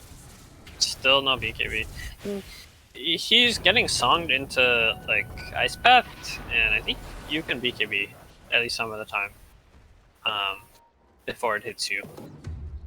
And so both teams have gotten all of their tier 5 items, assuming Dire grabbed their Book of Shadows, which is somewhere on the floor. I don't know where it is. That's been grabbed. He has a Moon Shard in his inventory, and he ate a Moon Shard. I think if you're gonna do this, you should just sell the Echo Saber and have double Moon Shard. I think eating Moon Shard is one of the worst things you can do in Dota. Once you have 6 item slots, okay, eat a Moon Shard. But like, just having it in your inventory, it's like a really good item. Like, this gives you 140 attack speed, 400 bonus night vision. It's crazy. Once you eat it, like, you lose more than half the attack speed. Yeah. Yeah, you lose half the night vision, which, like, it's not that good. And when you're keeping an Echo Saber over it, it's like it's not as good as 140 attack speed, you know. But I think people just see like, oh, you can eat it and it doesn't take the slot, and then they like to do it.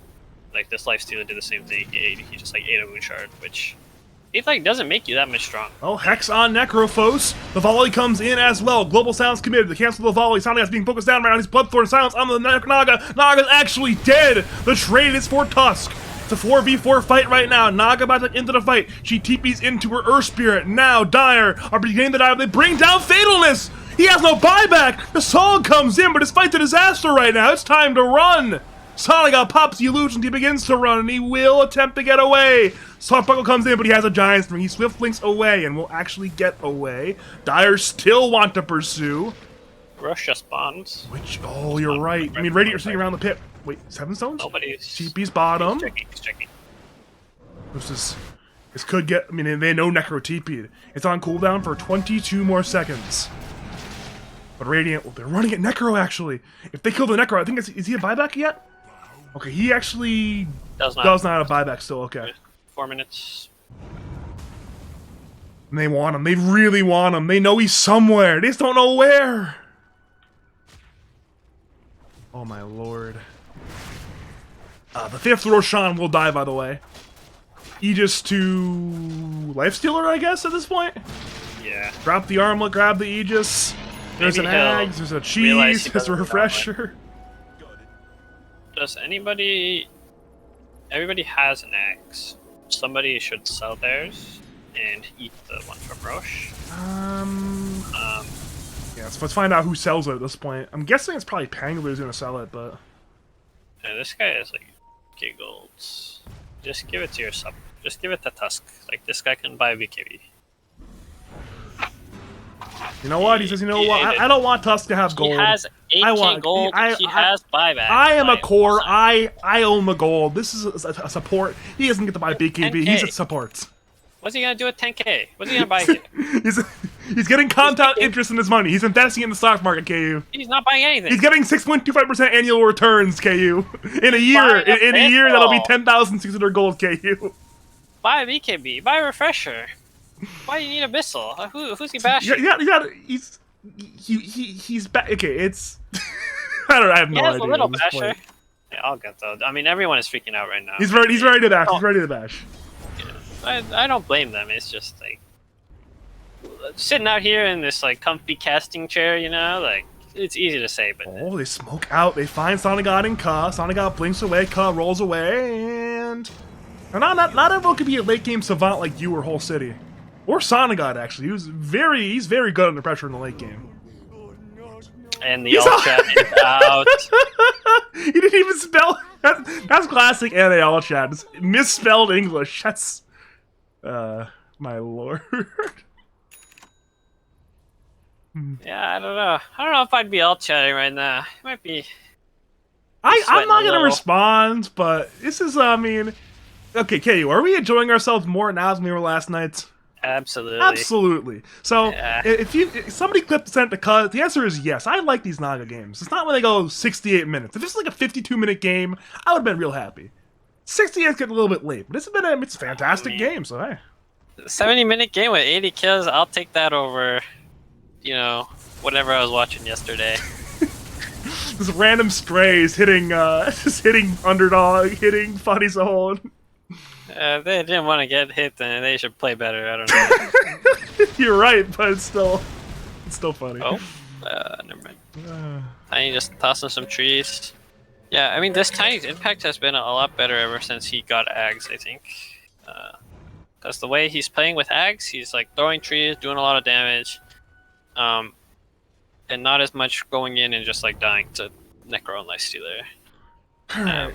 Let me get this right. You agreed to this decision. Sonic God has given up the Giant's Ring. He had Giant's Ring on Nagi. He now has the Trickster's Cloak. He gave the Giant's Ring to the Rock. Who now is absolutely massive, by the way, but... This guy has 2 neutrals on Tiny now. No, I mean, I think you should take... I don't think he should have Cloak. I think he should have something else. I think Giant's Ring I wouldn't is mind fine. the Giant's Ring, yeah. Even the he what had Pirate it. Hat? I don't Pirate know. Hat would be nice. He had it earlier, but what about Pirate Hat? What about even like Force Boots? I mean, there's a lot of cool stuff I this think game. Force Boots might be the best. I think this item is really, really, really good. You get so much move speed, you get a Dispel. I mean, I think, I haven't gotten to talk about it, but I think Naga needs a BKB. I've been thinking this for the last, hour. That he's going Butterfly instead. I guess he's stacking Evasion to try and live against Lifestealer, but I don't know. Yeah, if I ever make a KU soundboard, X needs a BKB is definitely going to the soundboard. He needs a... Oh, wait. Base. Dire base. Kick on in on Fatal. Fatal has been stunned. He's been punched on up and scythe down. No, the save from Ka! What a fantastic save from Ka! Fatal will TP. The fountain! The fountain kills him! Oh, what a great attempt from Ka! But ever so slightly off. You changed that kick degree by like 5 degrees and Fatal's fine, but alas, the fountain damage. Yeah. That was so close to being brilliance. But Big so missed far. opportunity here from Dire to all chat, what are you doing? Maybe they're saving it for the end, I don't know. But yeah, good try by Radiant. I mean, they are realizing that it is hard to fight like this Lifestealer into... Oh! The 71-minute BKB! He did it! He's purchased a Black King bar. He has a lot of magic immunity. That's... Oh god, that's what, 24 seconds of magic immunity for his first fight? More than that, actually. He can refresh BKB. That's 32 seconds of magic immunity, and that's only a rage. So it's literally Tusk also 40 got seconds one. of magic immunity. He will be immune forever. Yeah, one thing is... No more Aegis here. He had to lose it to open his slot for BKB. It's okay. He has 40 seconds of magic immunity. He'll be fine, right? Yeah, I Right. mean, there's nothing they can do. Right? They are just gonna give Rex here. I think that's a fine call. They've got racks especially- to give, yeah. Yeah, if they're not getting top, then this doesn't really matter. It's like nice, but unless it's Megas versus Megas, the game state doesn't really change off of this. And nobody on Radiant had to buy back. We're looking at a 20k lead for Dire all of a sudden. It doesn't. just It doesn't matter at this point. Yeah, This gold lead. so- It's a social And the construct. way it looks, everyone's TPing top on Radiant. Everyone's TPing top. Could be a big play. They're going on to this. Oh, it's a smoke in on 4. Does Dire have Glyph? Dire do not have Glyph, but there is still a tier 4. Seven Stone's defending the base right I now. think they're Filski just gonna, walks yeah, in. they're just going for it. In come your TPs. Filski hits the tier 4. Abyssal Blade on Filski. Fatal hits the tower. The tower is dead. Kick on Fatal. Fatal is still returning to the buildings. The buildings are dying pretty fast, but they're not dying fast enough, it appears. It's half HP on the throne. Radiant want to kill it. Fatal is dead. Throne, a third HP. Tiny buys back. Razor low. Razor alive. The song is trying to buy space. Ice Path on 2, Throne, still alive! And now at this point, it's time to run, it's time to scatter. It's splitting up once again. Filski's somehow alive. Cello TP's away, Ko rolls away. How did everybody get away? Yeah, I don't know what is happening here.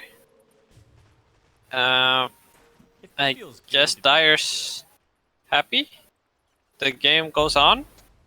They still There's don't 5 have Glyph. Radiant heroes that are not dead. And there should be like 3 of them dead right now.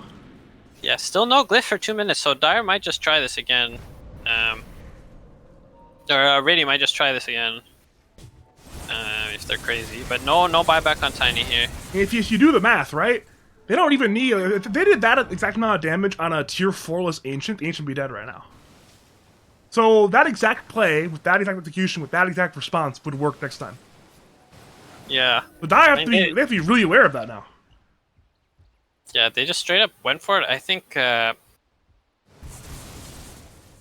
trying to like song people away from the Ancient and then going for the play is an interesting idea. It could have worked. I mean, if Tiny was alive and Razor was hitting the throne, I think a little harder, it would have actually worked. But yeah, but they decided to just blitz it instead, which it almost worked. It very easily could have worked, so I don't blame them. But maybe next time they'll be thinking about using the Saga somewhere else to try and set up. We'll see. And I think he's buying Rapier, or maybe MKB. Yeah, he has MKB on Lifestealer now. There's enough evasion that it makes sense. Yeah, I mean, he has Backpack Butterfly on Naga. I mean, he should just, like, sell it.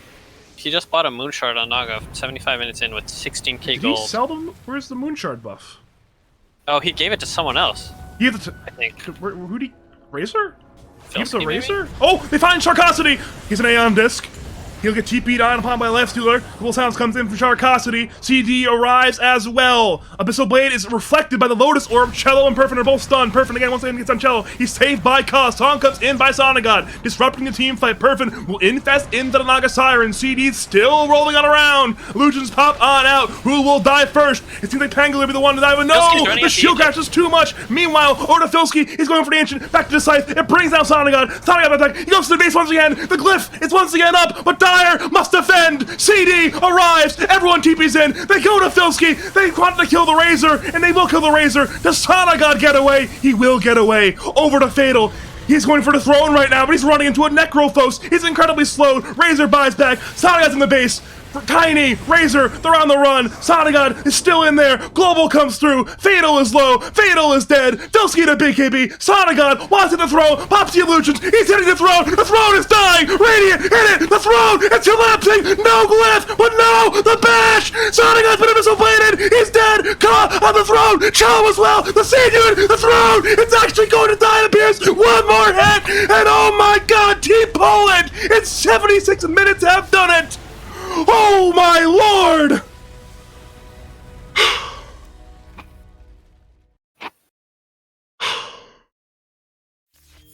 God damn. How is it even possible, KU? That's Dota. This Dota game is just so beautiful. Yeah, that was crazy. You know, this is actually going to be a really good suspect test as to how good my new mic is.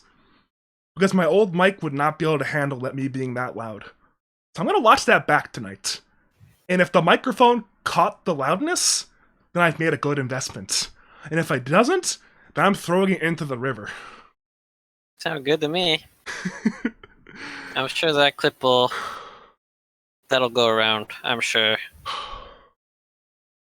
Maybe one of the best endings of a lads game. Maybe best endings of a Dota game I've seen in a long time.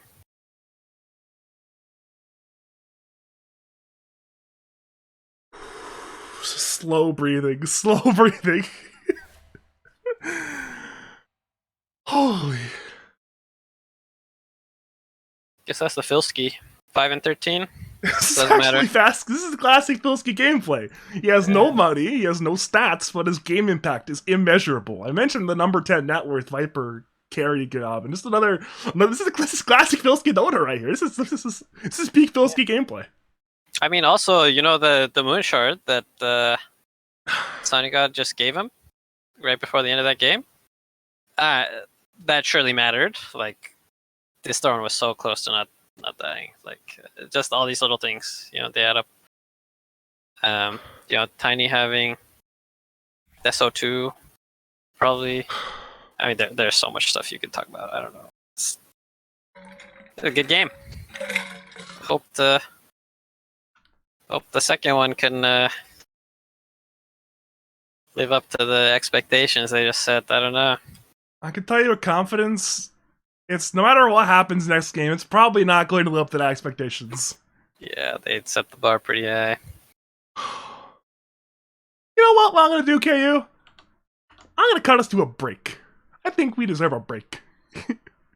Oh, yeah. So I'm going to cut us to about a 2-3 minute break. We're going to go to the bathroom, grab some much needed water. We'll see you all again soon for Game 2 of Team Poland taking on the ladies. My name's Badger, joined by KU, and we'll all see you again quite soon.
Greetings and salutations again, Dota fans. Welcome back to game number 2 of the ladies taking on Team Poland. If you missed game 1, I genuinely apologize. Game 2 will not be as good as game 1, but hopefully it can be pretty good as well.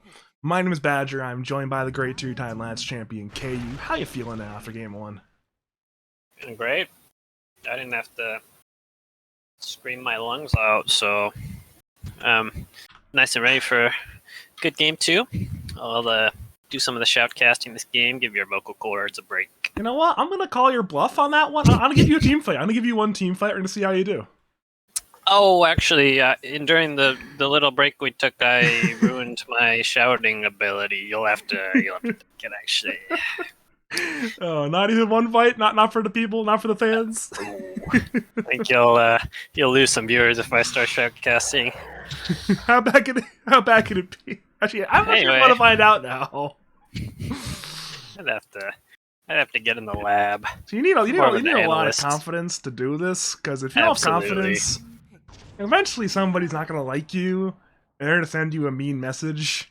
And I'm not sure if you saw my Doom from UA videos. I got a lot of mean messages. A lot of 14-year-olds from Manila and Mindanao and Java sending me a lot of very hateful comments.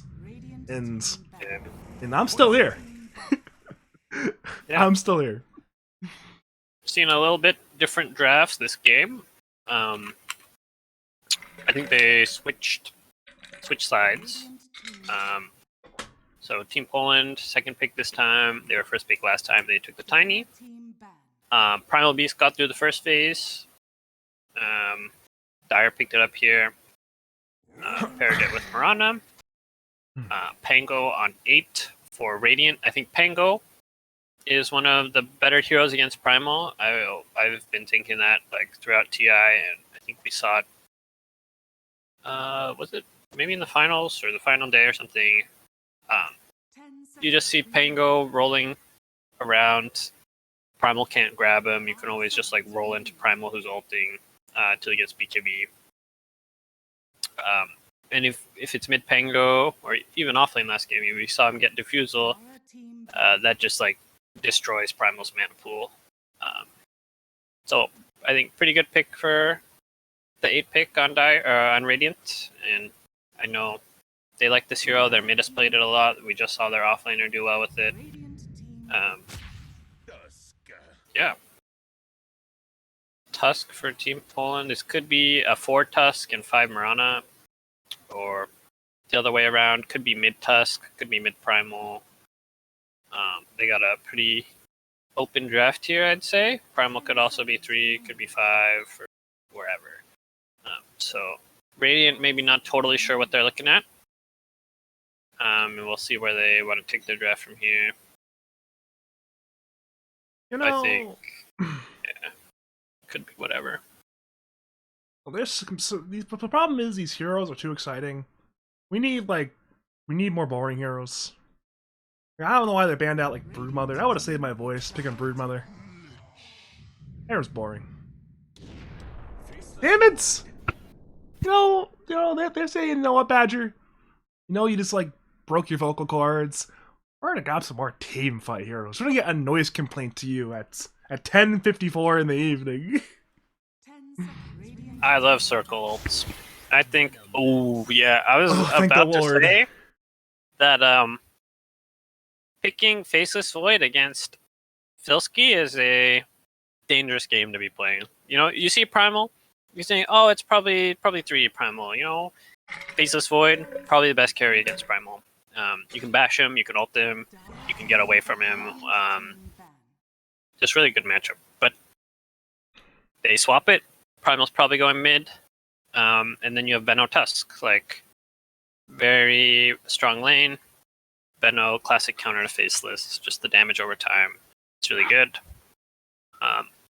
And I'd like to imagine that Dire probably was kind of fishing to bait this pick. Just with their opening.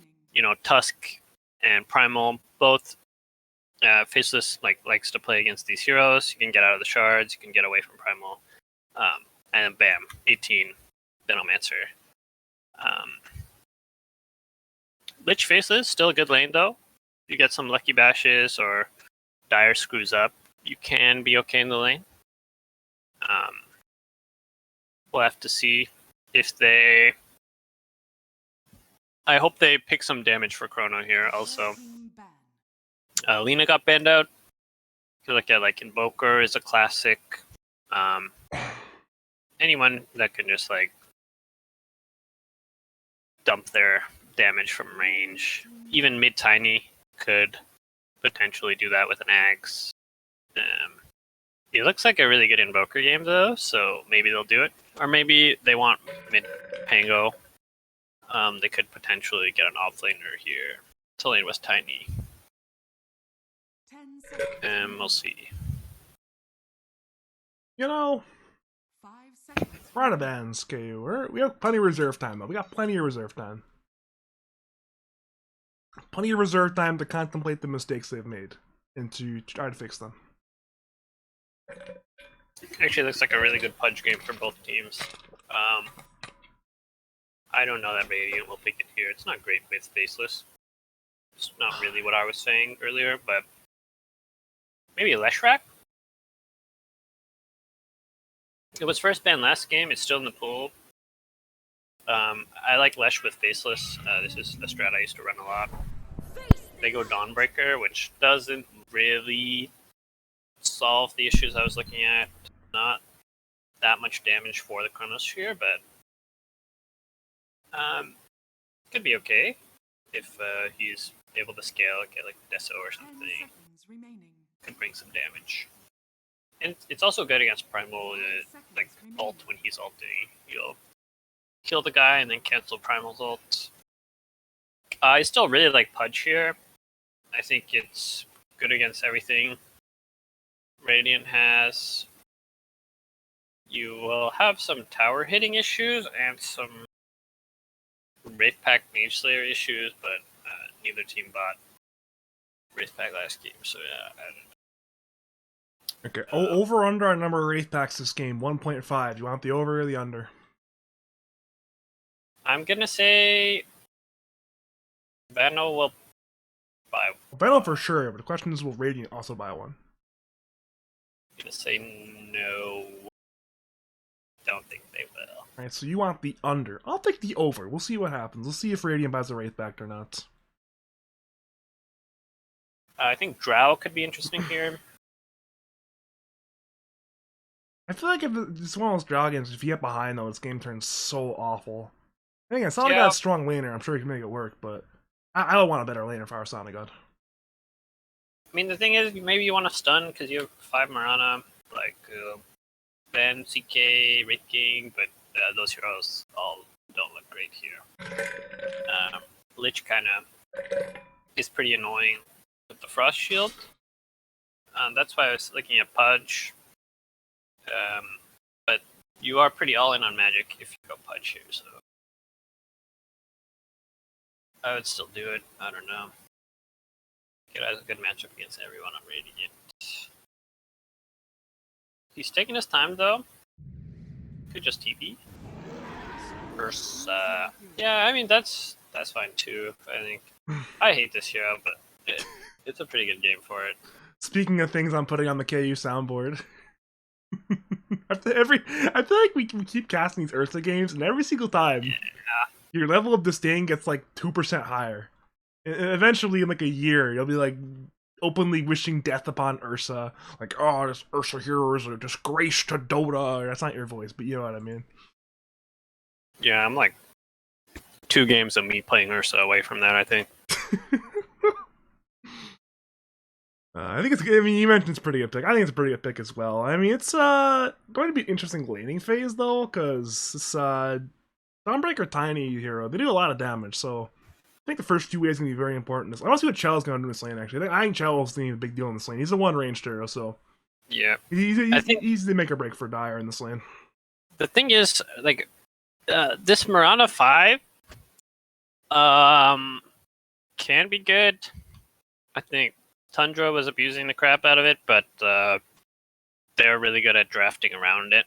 I don't know that Dire like has any setup for Arrow at all here, so it'll be hard to get any guaranteed value out of it. I know Cello does play this hero, and he's played this hero a lot in the past, so But he's wouldn't not be surprised. Snay the king. King is the only problem, you know? Yeah, I mean the clicking, just like clicking people in lane is like pretty annoying. A lot of range, a lot of damage, hits pretty fast. What are you doing? But no setup for arrow, little suspect. One good thing is Murata can just like buy whatever. Can buy the pact if they need to, a vessel, just drums, force staff glimmer, anything that the team needs this hero as a support can buy. Which is I think another big part that Tundra was abusing. Also, this looks like it's offlane Dawn. Wait, Oh, definitely 3 Dawn, for sure. but 3 Dawn his did Tundra. items are very strange. Well, both teams have smoked, both smokes have pop, both teams have vision, but neither team will engage. Radiant will accomplish a D-ward, and that will be the end of the fight. Okay. Yeah, this Radiant team, they did the same thing last time. They camped this hill. They were obviously on Dire last game, so it's top hill, but they make a really big emphasis on trying to ward this and protect the ward, and especially against Tusk or Earth Spirit. Alright then. Both teams get a D-ward. That's cool. Yeah, Dire should get a second D ward. They should know this Radiant hill is warded. And Radiant didn't end up denying the ward. Usually you'll see them deny the ward, like in a scenario like this, but they didn't, so it should be a pretty easy one for Dire to snag up here. By the way, if you are just joining us, welcome to game number 2 of Team Poland taking on the ladies. After the 76-minute epic in game number 1, Team Poland sit at 7-4. The ladies sit at 7-2. If either team plans on winning the MX Gamblers group, they're going to need the second game win for sure. Lance Badger, I'm joined by 2-time last champion KU, and you know what? If game 1's any indication, we're in for a fantastic game 2. Yeah. One thing to look out for, I think both side lanes could be very volatile. I think it's very easy for Benno to just like click down people in this bottom lane and it to snowball for them. But also, if Venno like missteps a few times, gets bashed, he could end up dying. Another thing in the top lane is Ursa. A lot of people fear this hero in lane, but he's really not that good in lane until he gets his E like skilled up. He went Q level 1. I hate it. I hate this. I think this is like trash. You do it to like secure range creeps and stuff, but I think you should just like right click the creeps and secure your CS that way. You're keeping track, by the way, Filski. Oh, good shards block from Ka. Made us keep Filski alive. Filski lacks spells, but he has right clicks. Perfin and Filski both are low. Sharkosity wants the kill, needs 2 more hits. Finds 1. Actually, we might need 2 more hits. He'll pop the Mega for the Frost Blast. Frost Blast comes in. First blood goes to Sharkosity in the bottom lane. Meanwhile, top lane. Never mind, nothing's happening in top lane. Back to bottom lane. Bottom lane's more fun. We're gonna watch bottom lane all game today, I think. Yeah, I mean this is what I was talking about, right? Venno just gets a little caught out. He got his level 2 really fast, so they were trying to force a trade here, but Void is able to get his 2 from the wave dying and gets his W up. And a good start. Mid lane, pretty even, but Pango's winning a little. I think Primal is supposed to win the lane, like, not super hard, but it should not fall behind in CS, I think, in the laning phase. I don't know that this is the skill build you're supposed to do, though, on Primal. I mean, I guess the mid builds are kind of weird sometimes. I mean, it's not like he's not getting hit anyways, so it's not like he needs to point in uproar. So Yeah, that makes sense, I guess. Makes sense. I think if you tank the swap. Top lane, Buffles and Sonic God both are low, and the last hit from Chillamella will do the job. You're saying about something about probably penalties, or you were saying before that? You will just like tank random swashbuckles, and your E will get stacked up. So Is that how it works? Take it, yeah, and also, but I have seen people skip it. I was just curious. He went 2 points onslaught, which I don't think I've ever seen. But anyway, this lane should mostly just be farming, especially to level 6. One thing Primal should do, this is by far the best hero in the game to do it. At like 3 minutes, you can run to your offlane bounty rune. And then you can just like gank the enemy safely. But it doesn't look like it's going to end up happening here. Well, so what we are going to see happening is bottom lane, a big fight. Sharkosity is going to die. Perfect wants vengeance. Needs a bash on Filski. 1 hit, 2 hit. He's broken, so there's no bash, but Time Walk in will do the job. So a 1-for-1 trade in the bottom lane. Yeah, I mean, this is good for Radiant. You don't mind dying here as lynched, especially being low mana. Trade your life away. Especially because this Veno didn't go earn. A lot of Venos will just rush earn, and he's doing it now, but he bought a Bracer first, and Wand, and Raindrops. Okay, this could be bad, though.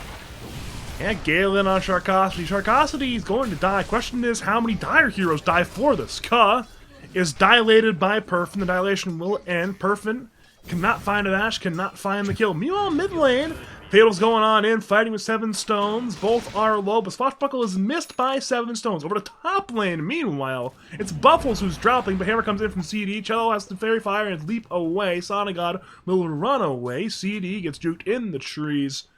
Action all 3 lanes, 1 death overall, and it's now a 2-3 kill score in favor of Team Poland.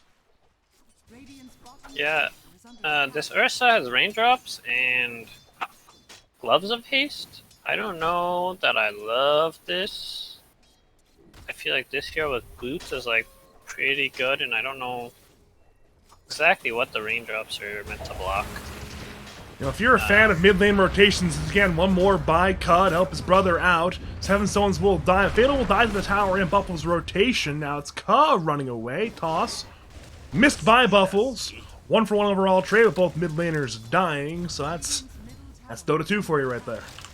Yeah, should watch top. They might get aggressive.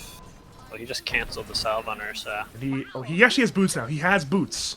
We have confirmed that he has purchased brown boots. Yeah, they had a ward in the lane, and he was able to cancel the salve instantly. So this probably secures Dawnbreaker to nope. We're going anyways. Rotation by Fatal. Fatal has the onslaught. 3 points in it. Will he hit it? Oh hell yes, he will. Arrow, the follow, trample on top, CD dies to Sonic God, so that does mean Primal Beast is not middle lane, because there to grab the XP. 7 stones tried his own away from the lane, but could not kill him, so that's, again, you know, active play from Team Poland. We saw it last game, we're seeing it again. Yeah, that's kind of like the bounty rune rotation I was talking about. Like, the main idea is that this hero doesn't need to be level 6 to make rotations. Like, you're really strong just with the charge. As he does go on mid, he has his ult here. Avalanche into the roll from Pango, into a second roll hit, into a third roll hit, but at this point he's safe under it. Wait, he pops double damage rune, Swashbuckle is available. He won't get the full damage though, so as a result, Fatal gets away now. Onslaught's in for 7 stones. 7 Bottom stones lane. is on the run. Meanwhile, bottom lane's fight going on. Perfect is back to mid lane again. 7 stones is dropping. Fatal wants to go on in, back to bottom lane again. We see a jump on Buffles. Buffles is being run out by 2. Back to middle lane. Pango is fine. Back to bottom lane. Buffles is half HP. He'll avalanche on 2 and get away. Overall there for Team Poland, you kill the Faceless Void and you still might get the tiny. Shards into Snowball from Cub will finish the job. So across the map, fantastic stuff from Team Poland. Yeah. So Dawn's getting left alone, but she's doing okay. There's a lot of fighting in mid and bottom, which frees up Ursa's game a little, which is nice. And Veno is also having a better game than maybe you could have expected from the early laning phase, where he was kind of getting shut down. I think the thing that went wrong is this Void rushed a Morbid Mask. Because you're laning against a guy who pokes you, so you get the regen item. Is the idea, but this item got giga nerfed, and I don't know, people don't know or what. Like, it's not good. You should not go Mask Madness on this hero unless you really have to, which maybe you do this game because you're against Zeno. But even then, treads on this hero are insane. Like, you have top lane? It's a hasted Pangolier. Cello has no leaps remaining. He should be dead. Keyword is should, and he'll pop the Starstorm just for fun, looking for a D-ward on a Sentry Ward. But meanwhile, bottom lane, question middle lane, Perfin dies to Fatalness. So even though you get the Mirana, that's not a worthwhile exchange, because you lose your carry, and you lose your Lich as well, who died to Filski's damage over time in the bottom lane, so it's... Wait, did he tip the Lich before Lich died? Over the top lane, meanwhile, Sonigod's being dove by 7 stones. I'll have to answer that question later, because he's rolling on Pangolier, rolling on around, looking for Ursa, and now Venomancer. Avalanche tosses there on Filski. Filski is now finished on off. But Sonigod is saved. If that was the idea, TP in to save Sonigod, you've done your job. Snowball, arrow, hits on 7 stones, but in comes CD with Solar Guardian heal. Gaze plus Solar Guardian stun are stacked on Ka, but Tusk most certainly will die. Tossed up, brought down, double kill for CD, so that's... I think that's good for Dire across the map. That's a pretty wild trade if you count all the kills, the Void kill, the Lich kill, all that stuff. Yeah, I was gonna flame the crap out of this TP by Veno. I think this was giga terrible. He's half HP, he just got a kill bottom, and then he insta TP's top to try and help. And he just like dies to Tiny Nuke. Which... I mean, if he gets his spells off before he dies, that could have worked. Like a martyr play, you know? You should never go though, because you should just take bottom tower and kill this Void Scheme. Fatal. He's dropping on low. He did not use his magic wand. He is dead. Now Cuz being run at by 4, stunned by Starbreaker, killed in the 1v4, and... You know, he actually has no planes in Plague Ward on Filski, so it's hard for him to make that play there to push that tower. Yeah. But no one can really come here and contest you unless they come as a big team. Thing is, Void just got like 3.5 waves. Now he can farm the jungle, he's full HP, and his tower's alive. And he has full treads flying now. And like, Veno had to walk back to the lane with no boots. He was just talking like how he's having such a good game, but then he ports top, dies, no boots, walks back to lane. This guy could have been like 5k hours right now, just like farming the wave, killing the tower, farming the camps. But now his game is going to slow down. And he's still, you know, tied for second on net worth, but he should be higher. And this Void should be lower. But again, I was gonna go back to talking about this Void build. Treads on this hero are insane. Like, you get 10 damage, and you get 25 attack speed, but you're also getting like, you know, the attack speed from agility. And then your E is essentially a double damage rune on hit that does even more damage than double damage. Because every bash... Oh. There's something happening bottom, you are correct, but it seems like Dire have sniffed it out and walked away. Filski, are you fine? You're fine. Chronos available. He actually quit the Chrono for the Venomancer. Venomancer should eventually die here. Solar Guardian comes through, but there's a lot of Dire heroes on the rotation. Filski is dead, but who dies in exchange? Ka is the target of Chain Frost, but it will not bounce around. Radiant run at Tusk, who's half HP, but in comes his brother. Stunning CD, mid-Starbreaker, and trampling down Sharkosity. Now CD will hammer on through, but it's danger time for CD. 7 Stones is rolling on up. Ka is dead, but so is CD. The roll continues. Now a 2-for-2 trade. Mirana the target, Mirana the fall, and Fatal actually have to onslaught away to the low ground. So a winning trade for the ladies. They trade 2 for 3 in their favor, and they get a nice little kill on Filski Forest. Yeah, the Chrono worked out. The Donald came in. It was just enough damage. Sveno didn't get off his ult, didn't get off his hood. So it was good by Radiant. The roll came through. It's really powerful spell in the early game. This Pango is top net worth. He's having a really good game. He has Diffusal flying now. And it's a pretty good Pango game, like, the whole game. And it was, they first phased it, they picked it on 8. And Dire didn't really pick anything to deal with it. There's no, like, BKB piercing stuns to hold him down. Like, Tusk Punch, you can sometimes punch him, but it's not reliable, and it's, like, kind of janky. It's mid. That's an onslaught, trample combination, pulverize, arrow. The whole arsenal is unleashed to bring down CD, but the turn of the 3-man avalanche from Buffles.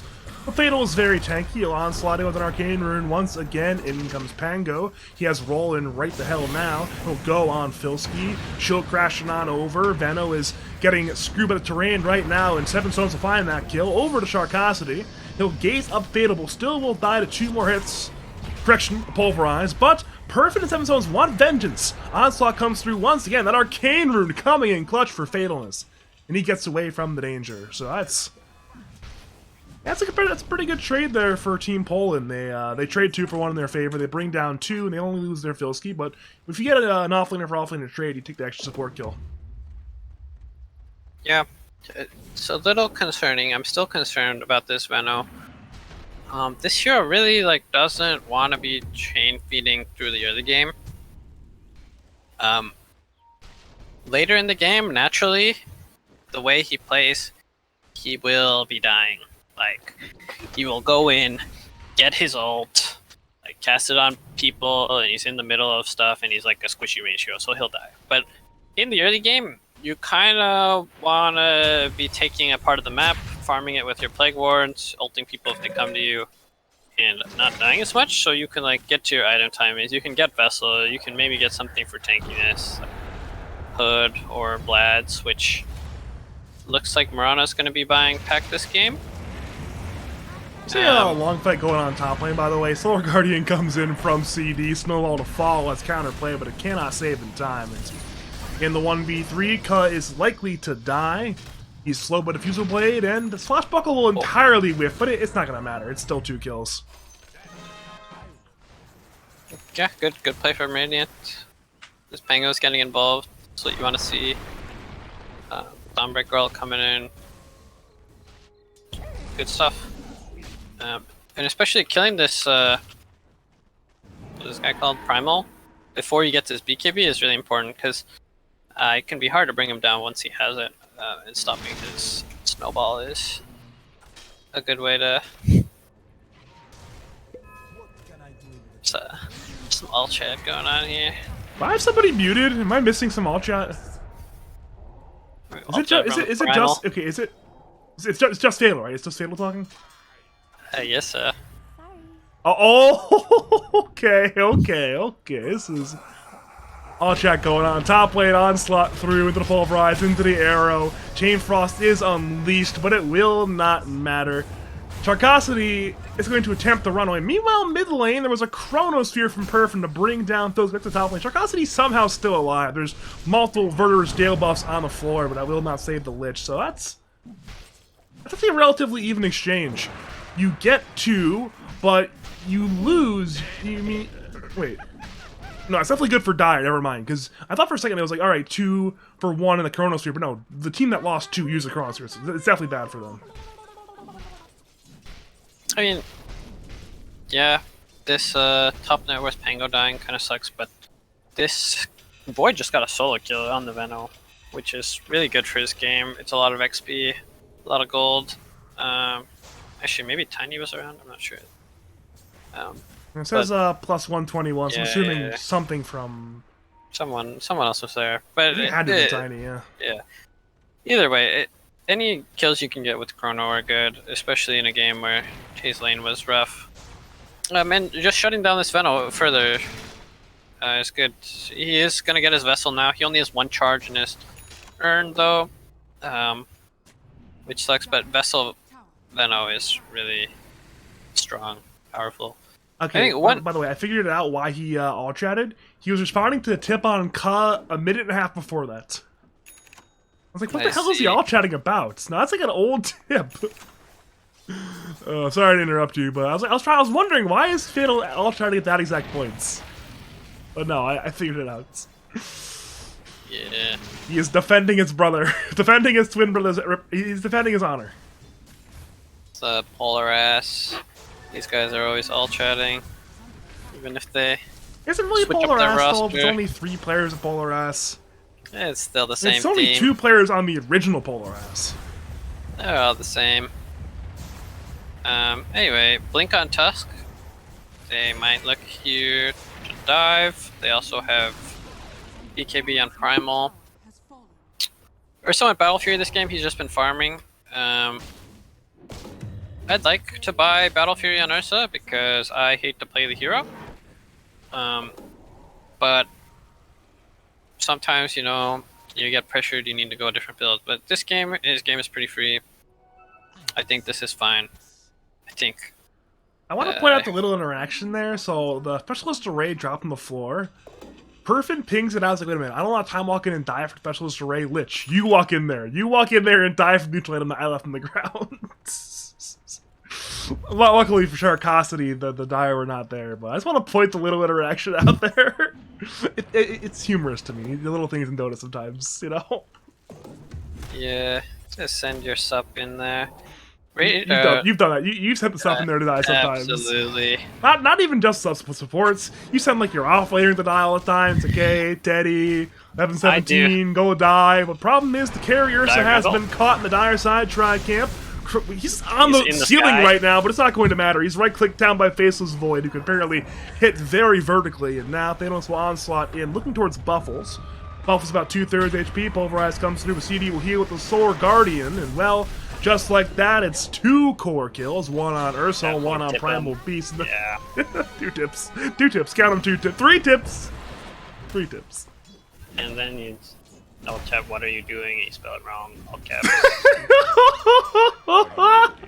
Why is everybody...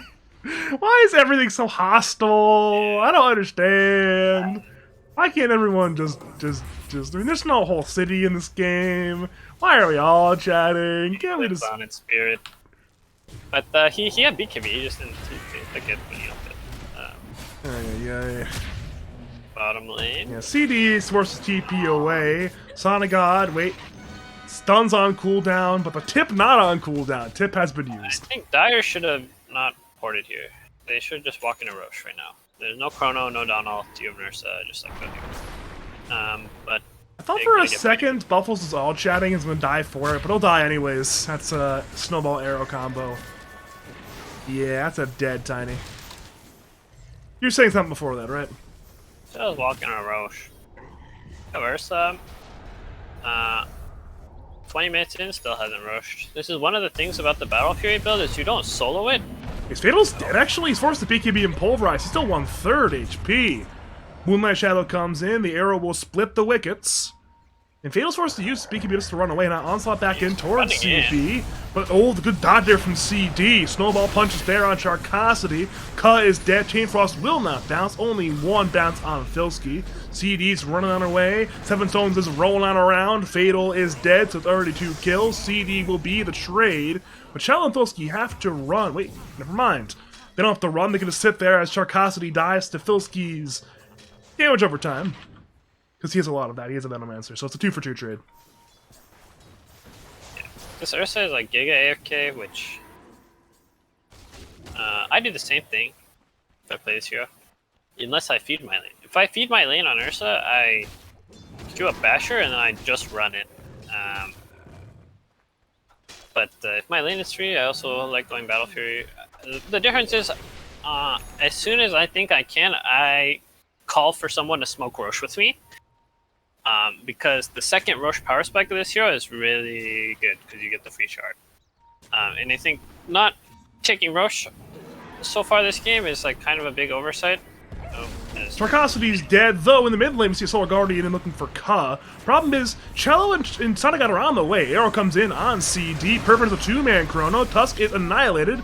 Filski, though, is a harder kill to get. Filski can get... No, he has no spells. They're all on cooldown, so he's dead. CD will attempt to TP, but Sonic will kill the Dawnbreaker now, a 2-for-2 trade. Perfin is somehow on the low ground now, but to get pulverized up by Fatal. Roll comes in, attempting to save, but it's a little bit too late. In comes the chip, in comes the Diffusal Blade, inhibits slow from 7 stones, and he'll attempt to roll away and get away. His blink will be cancelled, however. Onslaught. Never mind, it's... Oh, arrow. Okay, never mind. Man, Let's go. That's the power of this hero. The power of this Ursa hero is his ability to kill this little guy right here, Roshan, and he's not been there yet. Yeah. I guess he has no Morbid Mask, but at a certain point, you just gotta go in there anyways. Get some tank for you. He has Blink. I mean, he's really farmed. And he's gonna do it now. Got 2.5 would have items. She's ready to liked to go. have seen this earlier. Like, anytime there's no Chrono or, like, no Donalds and stuff, which Radiant has done a good job of using their spells, and Ursa can, like, look to punish. But Uh-oh. his team is not tanking for him. Ursa might get punished instead. Chain Frost is going on around. Ursa's already dead. Pulverize comes through on Buffles. Arrow to follow up stun.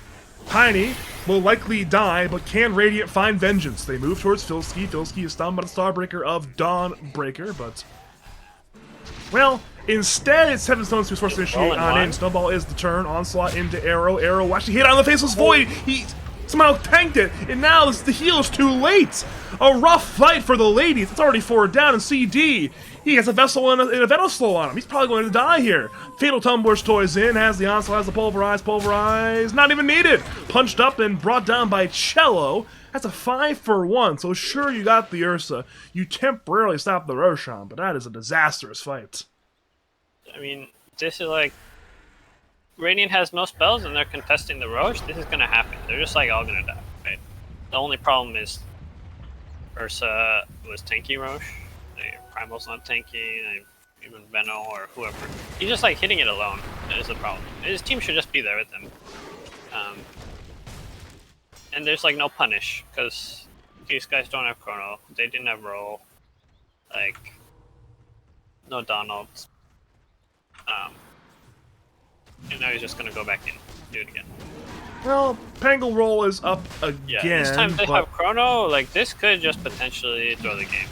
Roshan still alive. Blink in. Ursa again is caught. He'll be keeping focusing Roshan, but the Chrono's late! Aegis to Ursa, the fast fingers from Sonagod, and now it's disaster time. The roll has ended. Pulverize on Lich. Fatals running, trampling on in, down Charcosity. It's already one in the grave, and the remainder of the team must run now. Arrow! This time misses, and Perfin will walk away. That could have been a lot worse than it was, but that was also could have been a huge win for the ladies. So that's a high variance team fight, and it goes in as a relatively good fight for Team Poland. Yep. She's way out here on Void, no TP. You should be okay. I mean, They want him. They definitely want him, but it's not an easy kill. Look in the trees of the Ice Shawn. It's Perfin has Time Walk once again. They find him. Snowball. Onslaught. Solar Guardian to counterplay, but Void cannot stay alive, and now CD might just feed one more kill over. He's punched on up into the Pulverize. Chain Frost bouncing on around. It might get one kill in exchange, but it's already 2 dead, and Gale is going to barely hit on Buffles. Into the Shard, into the Snowball, into a whole lot of damage. Oh, the Onslaught stuns on 2. Buffles is low. Everyone's getting Nova'd by Filski. Fatalist will fall, but at this point, it's time for the Venom damage to kill everything. Tiny is dead, and it's only Pangolier. Overall, they're a fantastic win for Team Poland in that team fight, and yeah. that's one more tower to fall bottom lane. As soon as Dire walked into the Roche pit, like, everything has started going right for them. Like, 3 fights in a row, they just, like, wiped the floor with them. And I think it could have been the same exact thing happening here at, like, 26 minutes, 25 minutes, whatever. Except Ursa could have a shard, because they Roched at, like, 12 minutes. It's just, like, 3 guys in the pit tanking for Ursa. But it's still working out. We're still seeing the power of Ursa. You hear that plays around Roche, plays around his timings. And they're up to a 10k lead here. Seemingly, like, out of nowhere in the last, what, 5 minutes? Went from a totally even game.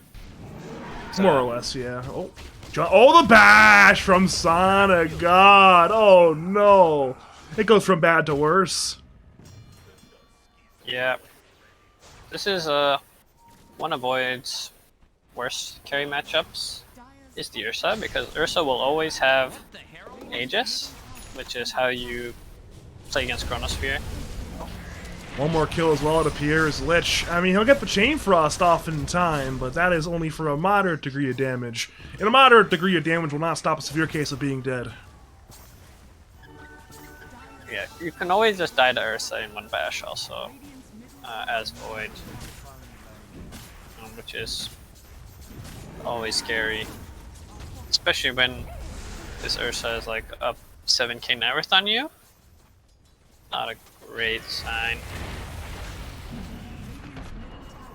I think this Dawnbreaker pick is feeling a little underwhelming. I mean, it was doing good in the early game, but he just like rushed a Deso, and I think he's just like been dying instantly in the fights. He has no BKB, no blink, and Just he's got not so able to shard, yeah, dish out that much damage. Like there was a few times I think he like got his Q off. It's a Well, lot. tiny jump on Ursa. 1 life lost. But can they get one more? Chainstone comes through, but it's time to run away. It's definitely time to run away with Phalanx arriving. They could hear him from a large distance. They're getting the hell out of there. Looks like Radiant is trying to stick around. I think they should just take what they got and leave. Yeah. You have Chrono, but you have no roll, so it's like, you know what? Rolling This thing will Thunder's give you. probably your best spell. Just create so much chaos in the fight. It can set up for a good Chrono. And Void doesn't have BKB. Even if he gets BKB, I don't know. It's still gonna be a hard game for him. For Sharkosity. He's dead, by the way. He's once again dead. But you play Lich in a losing game like this against these heroes, and it's kind of what happens. Bottom lane, Ursa's looking for Void. He wants him. Void will get bashed again! Another bash by Son of God! He was mid-animation on the time block. Oh no.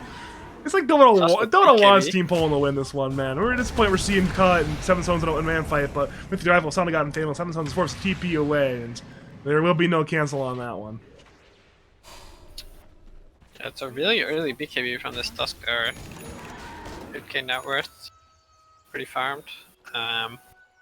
Really lucky bash from Ursa. And we're seeing it here.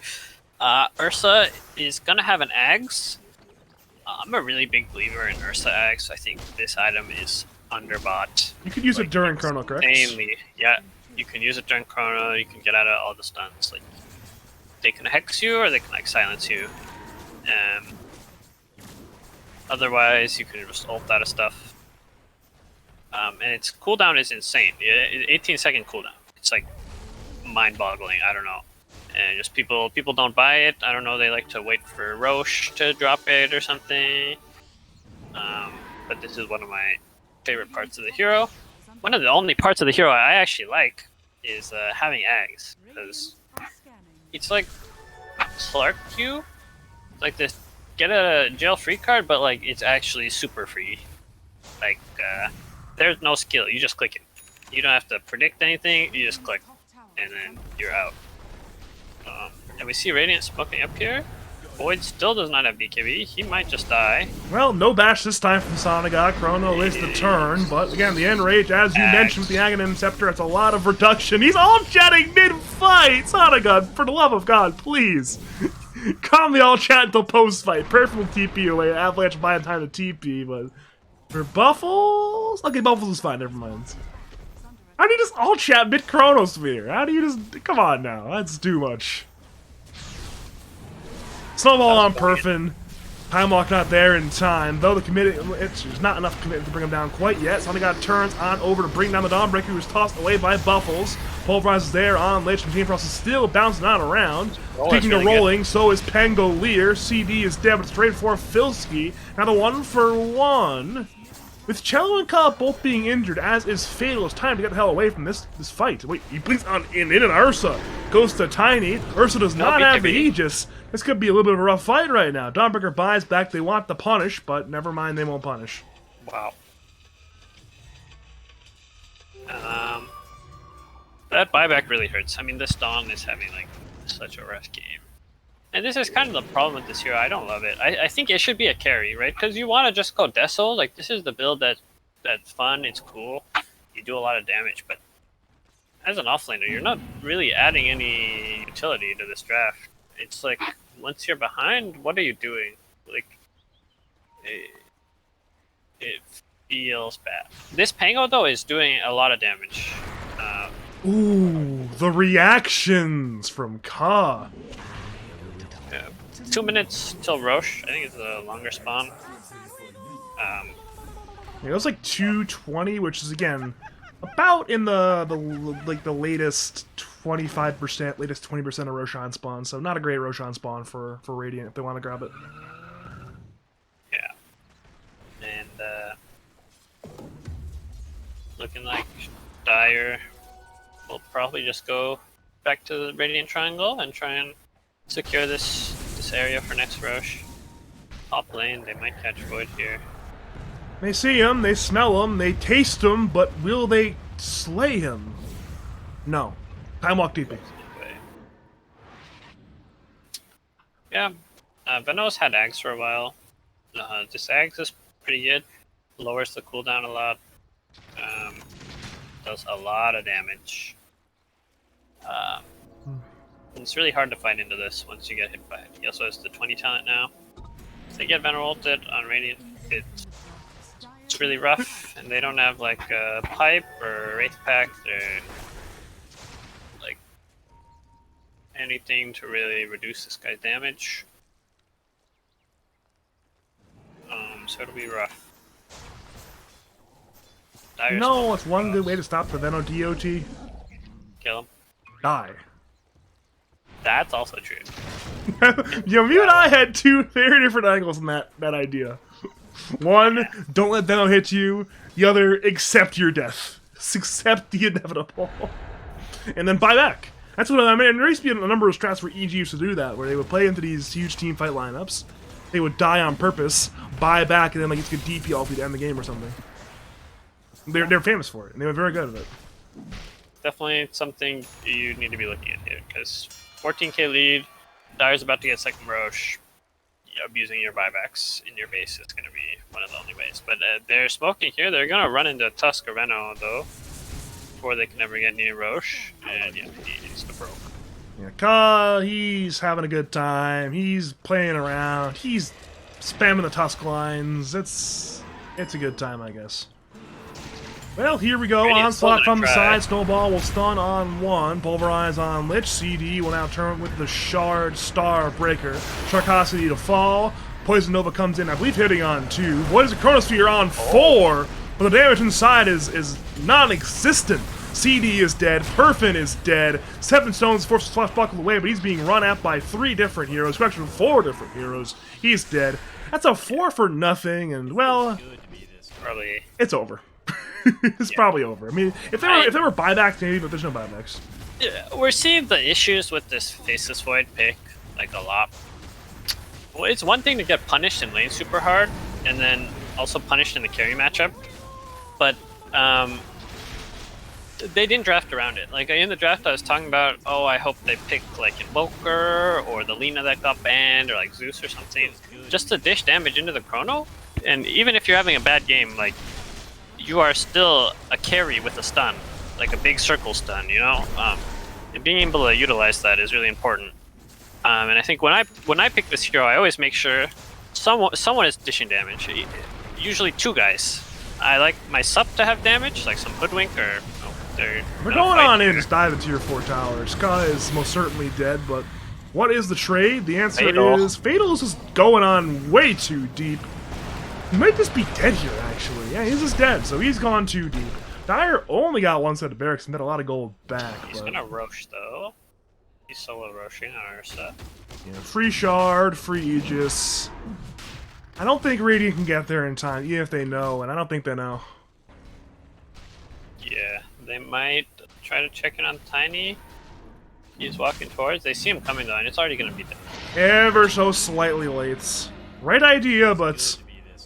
yeah, more all chat from the Ursa Bear, and I mean, at this point, Radiant, they're angry, you know? They know they've lost, but they don't want to call GG. You can't just call GG if you're angry. You have to just keep playing it on. Yeah. It's, definitely looking a little rough here. 5-man Chronos, though. You never know. You know, it's a very extremely minor play from Chilamel. He just arrowed one of the little wolves to the medium camp. Tangibly, it's like 40 gold. It's very little impact, but the morale damage is immense. If you're perfect, you need every gold you can get, and losing that last hit is just gotta be depressing. Yeah, it probably doesn't feel great. But yeah, they have no damage for Chrono, basically. They last pick Dawnbreaker.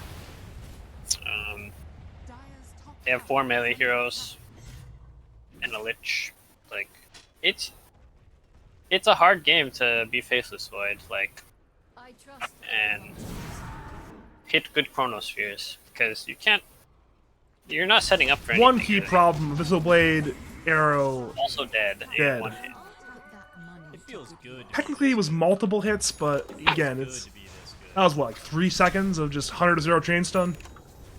Yeah, it's not feeling it here.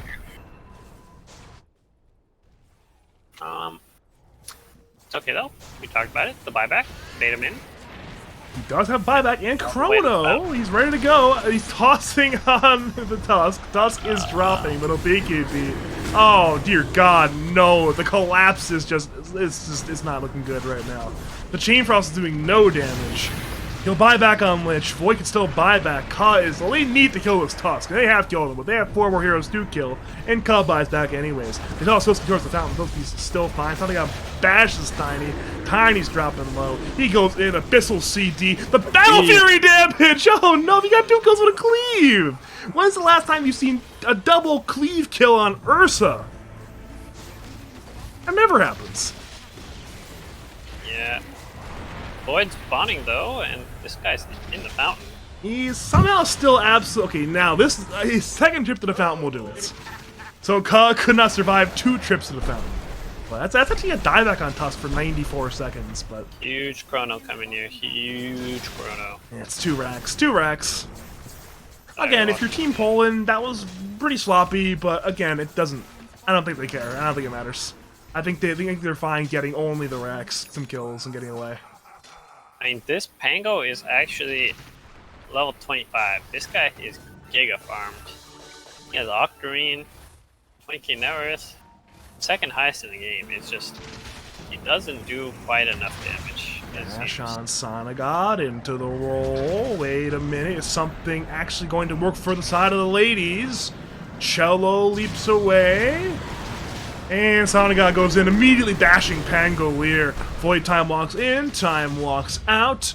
Fatal will use the BKB during that fight just to make sure he doesn't die, but Tiny wants to go on in once again. He'll force staff forward, but it's an onslaught away. Swashbuckle comes in, but now in comes your big bad Ursa Bear. Time walk in, time walk out again by Perfin. Sonagod to enrage, running at everyone he can. Chain Frost comes on in, CD will Solar Guardian on everybody he can. And actually there's heroes dying, Fatal is dead, and Sonagod will lose 1 life. Key problem, he has 1 more life. Chrono is available. Will he use it? No, he will not. He actually had no ult on Ursa there for 5 seconds. Sonagod BKBs and begins to run away. Sonagod's rolling around. He'll actually bash the Ursa. BKB is over, and Rage is here. He'll Abyssal on CD. CD is forced to BKB. Sonagod again is being chain stunned. Chronosphere just to kill the Ursa Bear. And for the first time in a long time, Sonagod has died. Problem is, Perfin gets stunned by the Filski Aghanim Shard, I think it is. And now the bash comes through on Benno. Punches there from Ko. Finally responds into the fight. Perfin has fallen. Snowball will stun on 7 stones, will swashbuckle away, back over to Tiny, he dies on the east side of the fight, back over to the west side of the fight, punch is there on Sharkosity, who dies to the 8 charge damage. Sonic, he's asking them to call it, I mean he's right, but come on, that's uncouth, come on, you can't do that. That's uncalled for, Sonagod, you're factually correct, you can't do that. Yeah, it's a rough one for Radiant here. I think Dire. Oh my lord, this is a surprising level of all shot tonight's. Roll comes in from 7 stones, stuns Tusk. Tusk is dead. He still has no buyback, and Pangolier's actually just popping off right now. Did a lot of damage. So strong. Pangolier might just 1v9. Fatal BKB in time. Those can reach the Nova on 2. Pulverizes there on CD. CD's dropping. CD's dead. Now it's going to be a Chain Frost bouncing around. Looking to kill Filski. Gets bashed by the Slash of Buckle, but Filski just TPs away. It's like, you know what? Yeah. I'm going to TP away. Radiant's top tower is under attack. Yeah. This feels kind of bad. This Pango is like. He almost died in Fountain. He almost died in Fountain. Yeah, I mean, it's at 0 from the Venom ult. Does a lot of damage. This Pango is like popping off so hard, but I mean, he just, they're too far behind. He just doesn't do enough damage. He's getting not that much help from his team. It's just rough.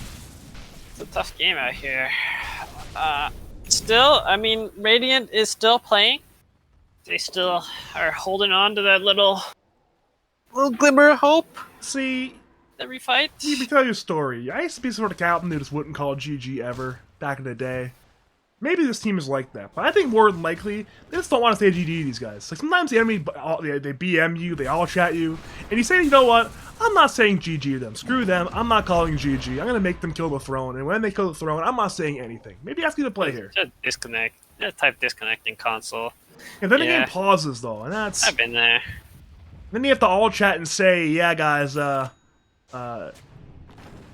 not he's not reconnecting, we're abandoning, we're calling GG. Then you have to call GG. So Yes, Marana just bought an AC. what? It's insane. That's actually not bad. I mean, usually it's lack of goal. Avalanche Oh. toss on Sonagot, it'll end rage in time, and well, he's just going to be KB and turn on CD. This blade is going to be a lot of lockdown and a lot of kill. Chrono M maybe? Punch up on 7 Stone, so then once again roll away. Filski unleashes his salvo on the entire back line. 7 Stones is dead. He does have buyback on the Pangolier. Charcosity actually gets a TP off in time. No bash comes in. Oh, the air! Oh, the prediction from Cello Mello! Oh no, that's just unfortunate. That's Chronosphere on 2. Cello most certainly will die, but can they kill Fatal? Fatal's 1/3 HP. He'll BKB on Void, but no! The snowball save. Missile in from Sonagot, hitting Pangolier. Radiant again. They're collapsing. Fatal's still alive. Oh dear God! For the love of God, please put 2 G's in the chat. This one's over. Fatal's still juking. He's still alive. The pulverized. Dear. Okay, they finally killed the primal beast. Roll comes through from 7 Stones. Frost Shield on top. He's looking for its cut. He wants to kill the Tusk, and Tusk is dropping very low. Sonagot, wait, he's TPing. So no Megas. Again, a very sloppy fight from Team Bolin. Filski will die on the backside of the fight as well. That is some key buybacks forced out, but no buildings taken. Yeah, it's like You know, if the ladies actually come back and win this, that would this be is the wild. greatest series in last history, right? If they come back and win this. It's definitely a series in that's history. Yeah, I mean, I guess they're holding on. This Pango has probably like done more damage than the rest of his team combined. Like, We have the This stats guy- on that when the game's over. he's doing everything. He's also burning everyone's mana. That's probably the most impactful thing he's doing. Like, this Tusk and this Primal are just like out of mana constantly. And Oh, no. Wait, is he just okay? He didn't see him? ignored Faceless Void. I think he was running a maybe not. I don't I know. don't know if he saw him. I think he like got time walked over in the fog and it didn't show up or something. Maybe.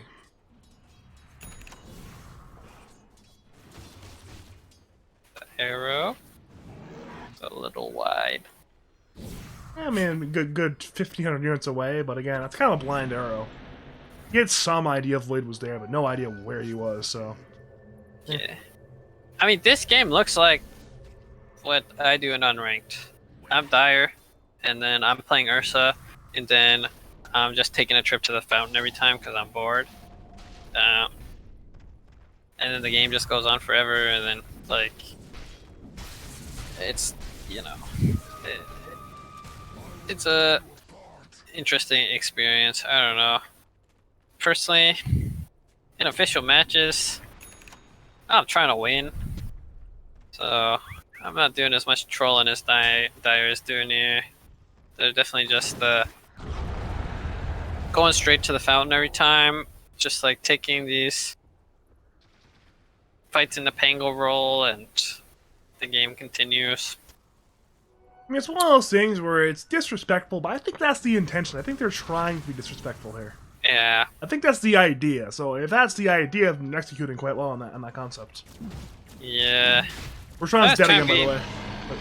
Just trying to disrespect someone, I would just beat him in the finals. That's where I would start. Maybe maybe just win the game. I don't know. I'll get that. Another Aegis. I think there's a refresher on Primal. Yeah. They are smoking in. Could be our last smoke of the game. Arrow, it's scouting, it's doing scouting things. There's This some. Tango is level 29. He actually is. You got it. Holy shit. He's not far from that 30 talent. That'll be nice. These fights have been so chaotic that it's not that unheard of for him to have 2 rolls here. Has 1100 XPM That's pretty high. in a game that they're getting demolished. It's pretty rare to see. He's popping off. Oh, wait a minute. Gaze on Ka. Sonic God bashes. Abyssal Blades the Lich. Nobody's dead quite yet. Pango again's rolling around, getting away. Perfin time locked in, time locked out, but Fernando could not find it. Dire disengaged at Moonlight Shadow. The racks are still alive. Perfin's playing conservatively. Ka kicks him away though, but he time locks in once again to the big KB. Filski engages Perfin. Has Chronosphere only on Veno. They need to kill this man. Solar Guardian comes in. Filski. He's still alive! No, they need to kill Vilsky! Pulverize comes in on Void. It's an absolute disaster. Perfin is dead, and he has no buyback. The snowball on Sharkosity. He'll fall as well. This will be cancel Starbreaker from CD. Buffles get kicked in as well. He'll toss away the Ursa Bear, but he cannot toss away this Fountain Dive. Onslaught goes all the way to the Fountain. CD's still alive. Sharkosity back into the game, and he's still alive. Buffles will toss in Ka. Snowballing. He'll tie to the Fountain, so that's at least 1 kill. But Dire have gotten the main prize. They've gotten Berry Creeps. Well, they go on Sonic God again. Avalanche hits only on the Manomancer. Roll comes through, stunning on Sonic God and only Sonic God. Toss up brings Fatal away from the Chaos and actually dies to the Pangolier plus Dumber combination. Bilski again will blink in, Novaing on 2. Sonic God's dropping, last 2 lives. CD is half HP. Pangolier goes in. Starbreaker's not there in time, so CD falls. So buy it back, but the Pangolier has fallen. The main carry is dead, and now it's a 3v5 defense. It's looking even worse than it was before. Yeah. I believe this game is over. I told you they wouldn't call it. I told you they wouldn't call it GG. I told you they wouldn't. And it seems like I'm gonna be correct about that one. That's a Chain Frost. Toss into the Fountain. Filski is dead. Thanos is doing his best whole city cosplay right now, and he's going all the way to the Fountain once again. Down goes Lich. Pulverize on Tiny. Kick on CD's. Dawnbreaker is dead. The lone survivor, the Shadow Blade Tiny's alive, but the throne will not be. There are GGs! The GGs were called. They're probably yelling at Lich right now in the team chat, but it's it's going to be a 2-0 victory for Team Poland. Why is Lich saying sorry? What does he have to be sorry for? No idea what's going on in Ultra, but I mean, it's a pretty good series. At game 1, it's like, I don't know, one of the better, maybe best lads games of all time, probably. That ending was crazy. We'll call it game of the season. Well, that's what we'll call it. Yeah. The second game, it was one of the Dota games. Yeah, there have been many games, and this was one of them. I mean, the early game was pretty close, like up till 20 minutes. It was like looking like it could go either way, but Ursa kind of hits his spike. They walk in a Roche, and then Faceless Void just gets bashed a couple times. It just kind of snowballs. I think Dire, I'd say, outdrafted Radiant pretty hard here. I think this Faceless Void pick was getting baited, and they punished it super well, and then Radiant didn't Their last pick was not that good, I'd say. I don't know that Dawn was the hero I would choose. But, you know, it happens. Still, they went 0-2, but not like they didn't look bad. Not Like at all. Radiant didn't look bad. I mean, right? game Like, 2 a little bit, but game 1 was a very competitive game. So still a close series. Still, both these teams are fighting for upper bracket, maybe the top of their group. We'll see as the season